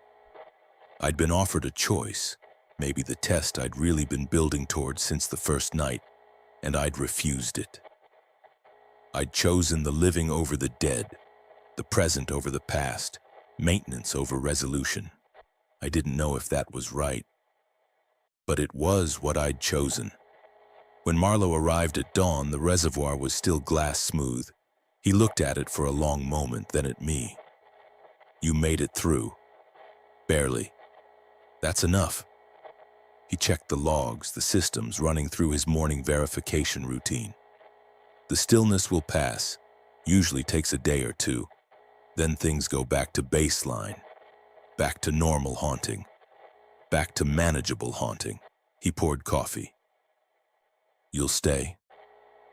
I thought about the offer that had been made in the darkness, about release and pressure and the weight of things held too long underwater, about the fact that I'd refused, and that refusal meant accepting that this situation would never end, never improve, never offer resolution. "I'll stay," I said, "for now. That's all anyone can promise here." He raised his coffee cup slightly, a small toast. "To survive." "To survival," I echoed. I went to my quarters and slept through the day. My dreams were full of submerged buildings and lights that pulsed like breathing. But when I woke, I was still at Eagle Crest, still intact, still on the side of the threshold where the living belonged. 2 days later, the reservoir's surface began moving again, small ripples spreading from the wind, the normal behavior of water responding to atmospheric conditions. The period of stillness had passed. But I found one final addition to the rule sheet that night, written in handwriting I didn't recognize. Not mine, not Marlowe's, thin and spidery like something done with a shaking hand.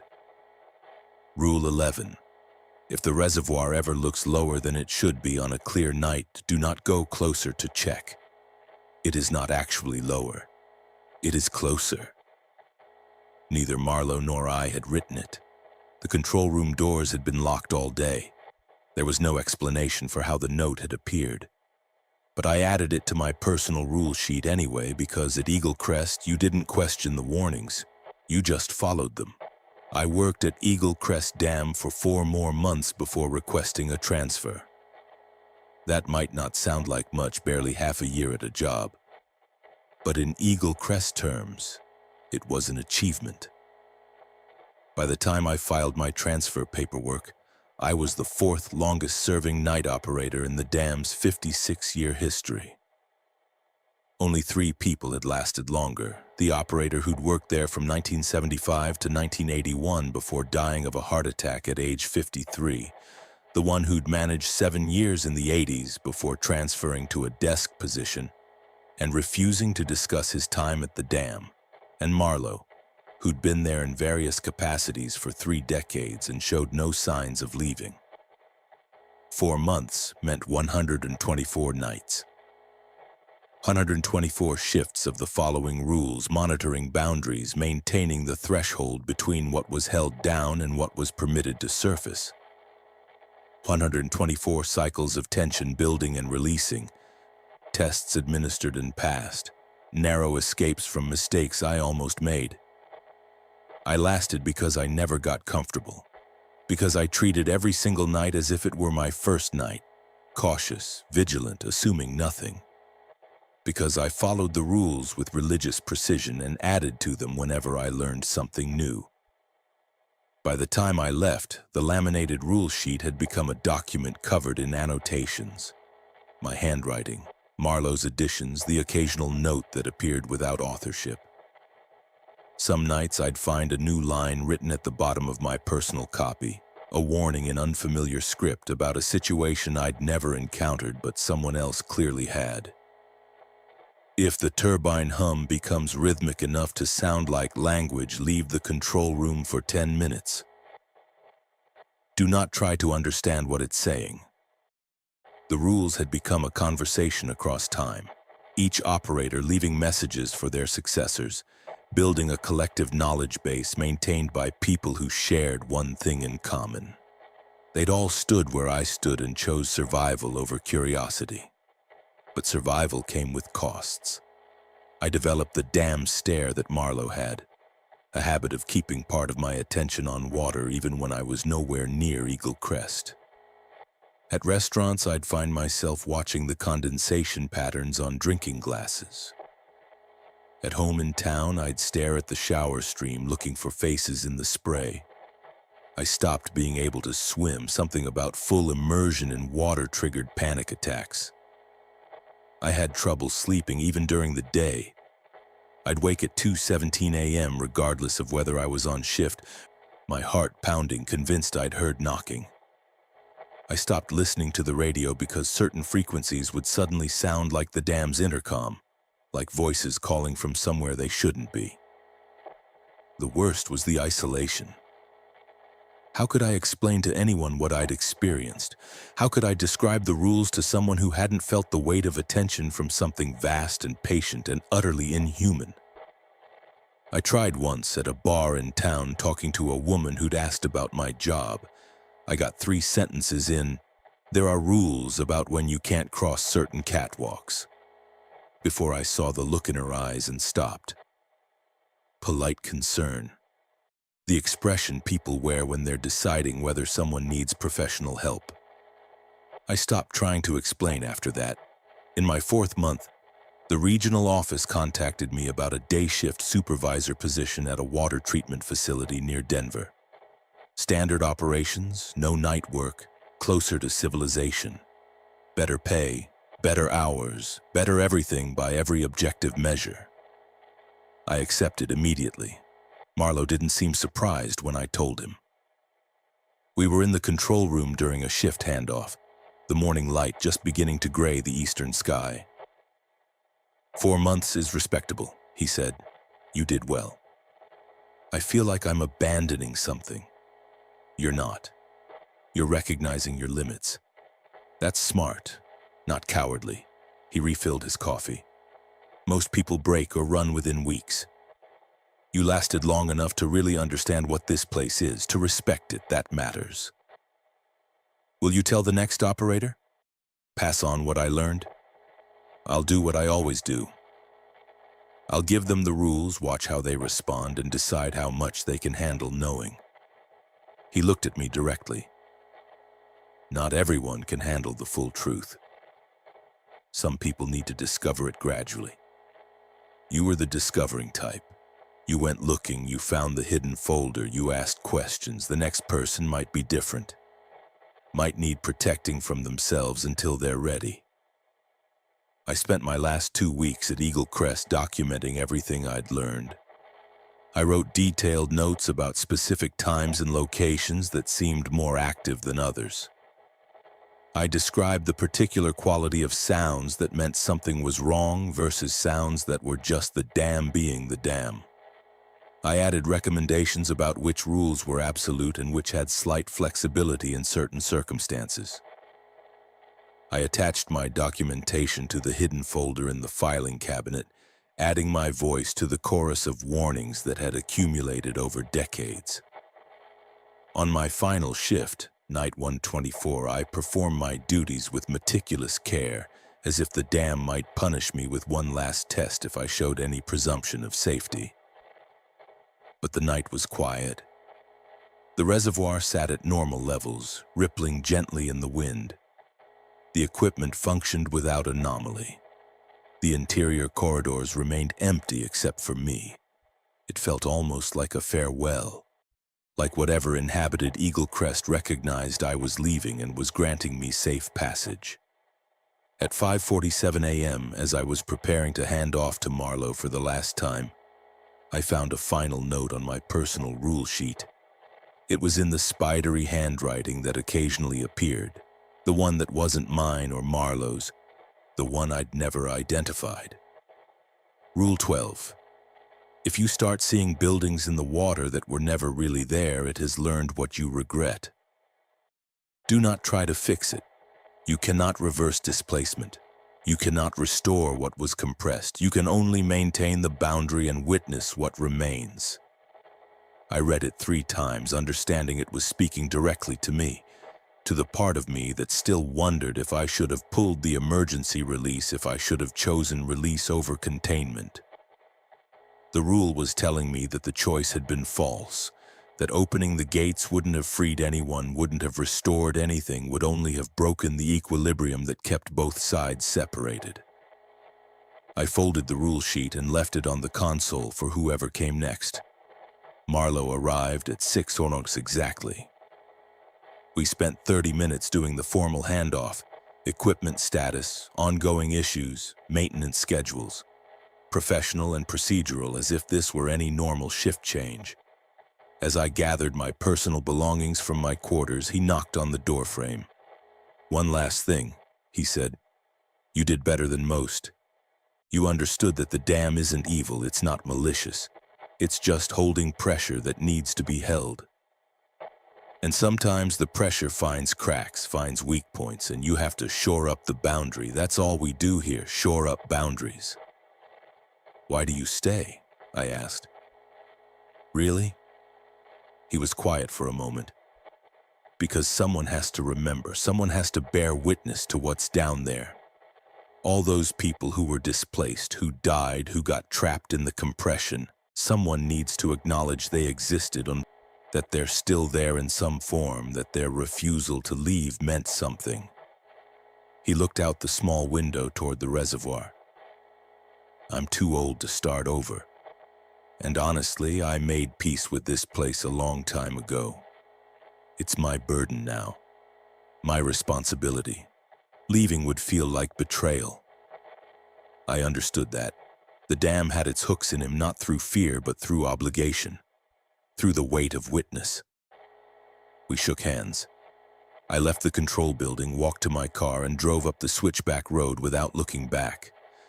By the time I reached the canyon rim, the sun had fully risen, and Eagle Crest Dam was a gray slash in the landscape below, holding back its dark reservoir, patient and eternal. I started my new position in Denver 3 weeks later.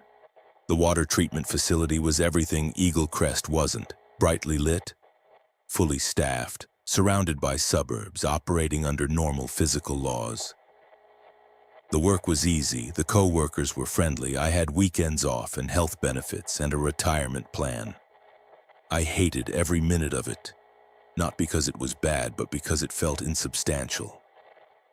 Like I was going through the motions of a normal life while the real work, the important work, was happening somewhere else, attended to by someone else, night after night in a control room I'd never see again. The damn stare never went away. Neither did the 2:17 a.m. wake-ups. Neither did the instinct to check reflections for things that shouldn't be there. 3 months after I left, Marlowe called. "Thought you should know. We've got a new night operator. Started 2 weeks ago. How are they doing?" "Still here. That's something. Young, mid-20s, eager to prove themselves. Came from an engineering background. Lots of confidence in systems and protocols. I felt a familiar knot of anxiety. Have they tested any rules yet? Not seriously. Had a close call with the exterior lights. Wanted to inspect for electrical faults at 1:30 a.m. I shut that down fast. Reinforced that the rules aren't suggestions. He paused. Name's Riley. Reminds me of you, actually. Smart, questioning. The type who'll go looking for the hidden folder within a week. Tell Riley I left notes in the folder. Everything I learned. I will. Another pause. You doing okay, Navarro? Settling in? I'm fine. The new job's fine. You're a terrible liar. I heard him exhale. It gets easier. The transition. Takes about 6 months before you stop checking every shadow. A year before you sleep through the night consistently, but it does get better. Does it? No, he admitted. But that's what I tell people. We talked for a few more minutes. Updates about equipment, weather patterns, and minor incidents that didn't escalate. The conversation of people who'd shared an experience no one else could understand. After we hung up, I sat in my apartment, bright, clean, safe, and thought about Riley. Thought about someone new standing in the control room watching the reservoir go dark, hearing the first anomalous sounds and deciding whether they were real or imagined. Thought about the rules waiting to be discovered and tested and followed or broken. Thought about the cycle continuing year after year, operator after operator, each one adding their small voice to the accumulated wisdom of survival. The dam had been there since 1967. It would be there long after I was gone, after Marlowe was gone, after Riley and whoever came after Riley. The concrete would hold. The water would press against it. And something in the depths would continue its patient work of testing boundaries, looking for cracks, waiting for the operator who would finally give it the opening it needed. I hoped Riley was smart. I hoped Riley was careful. I hoped Riley would last longer than I had, would add their own notes to the hidden folder, would pass on the lessons and maintain the threshold. Because someone had to stand in that control room. Someone had to keep the boundary. Someone had to bear witness to what was held in the deep. It was the only thing keeping the pressure contained. The only thing preventing whatever waited in the drowned town from finally equalizing, finally rising, finally reclaiming the surface that had been taken from it 56 years ago. I thought about calling Riley, leaving a message, offering advice, providing direct contact with someone who'd walked the same path. But I didn't, because part of the job was learning for yourself, discovering your own limits, finding your own way to survive the nights. All I could do was hope the rules would be enough, and know that somewhere in the mountains, in a control room built into concrete, the clipboard was waiting. The laminated sheet is covered in annotations. The accumulated wisdom of decades of night operators who'd chosen survival over understanding, maintenance over resolution, boundaries over release. Rule 1 through Rule 12, and all the unwritten ones besides. The rules that had kept me alive, the rules that would keep Riley alive, the rules that would keep the dam's hungry patience contained for one more night, and another after that. Because the alternative was worse. The alternative was opening the door. And no one who'd ever done that had come back to write the rule about what happened next. I turned off the lights in my apartment and tried to sleep, knowing I'd wake at 2:17 a.m. with the taste of concrete dust in my mouth and the sound of water against metal echoing in my dreams. Far away in a canyon in Colorado, the reservoir sat dark and still, holding its secrets in the cold and the deep, patient as only something dead and displaced can be. And in the control room, Riley was just beginning to understand that the job posting had left out the most important detail. You weren't operating the dam. You were negotiating with it. Every single night. for as long as you could last.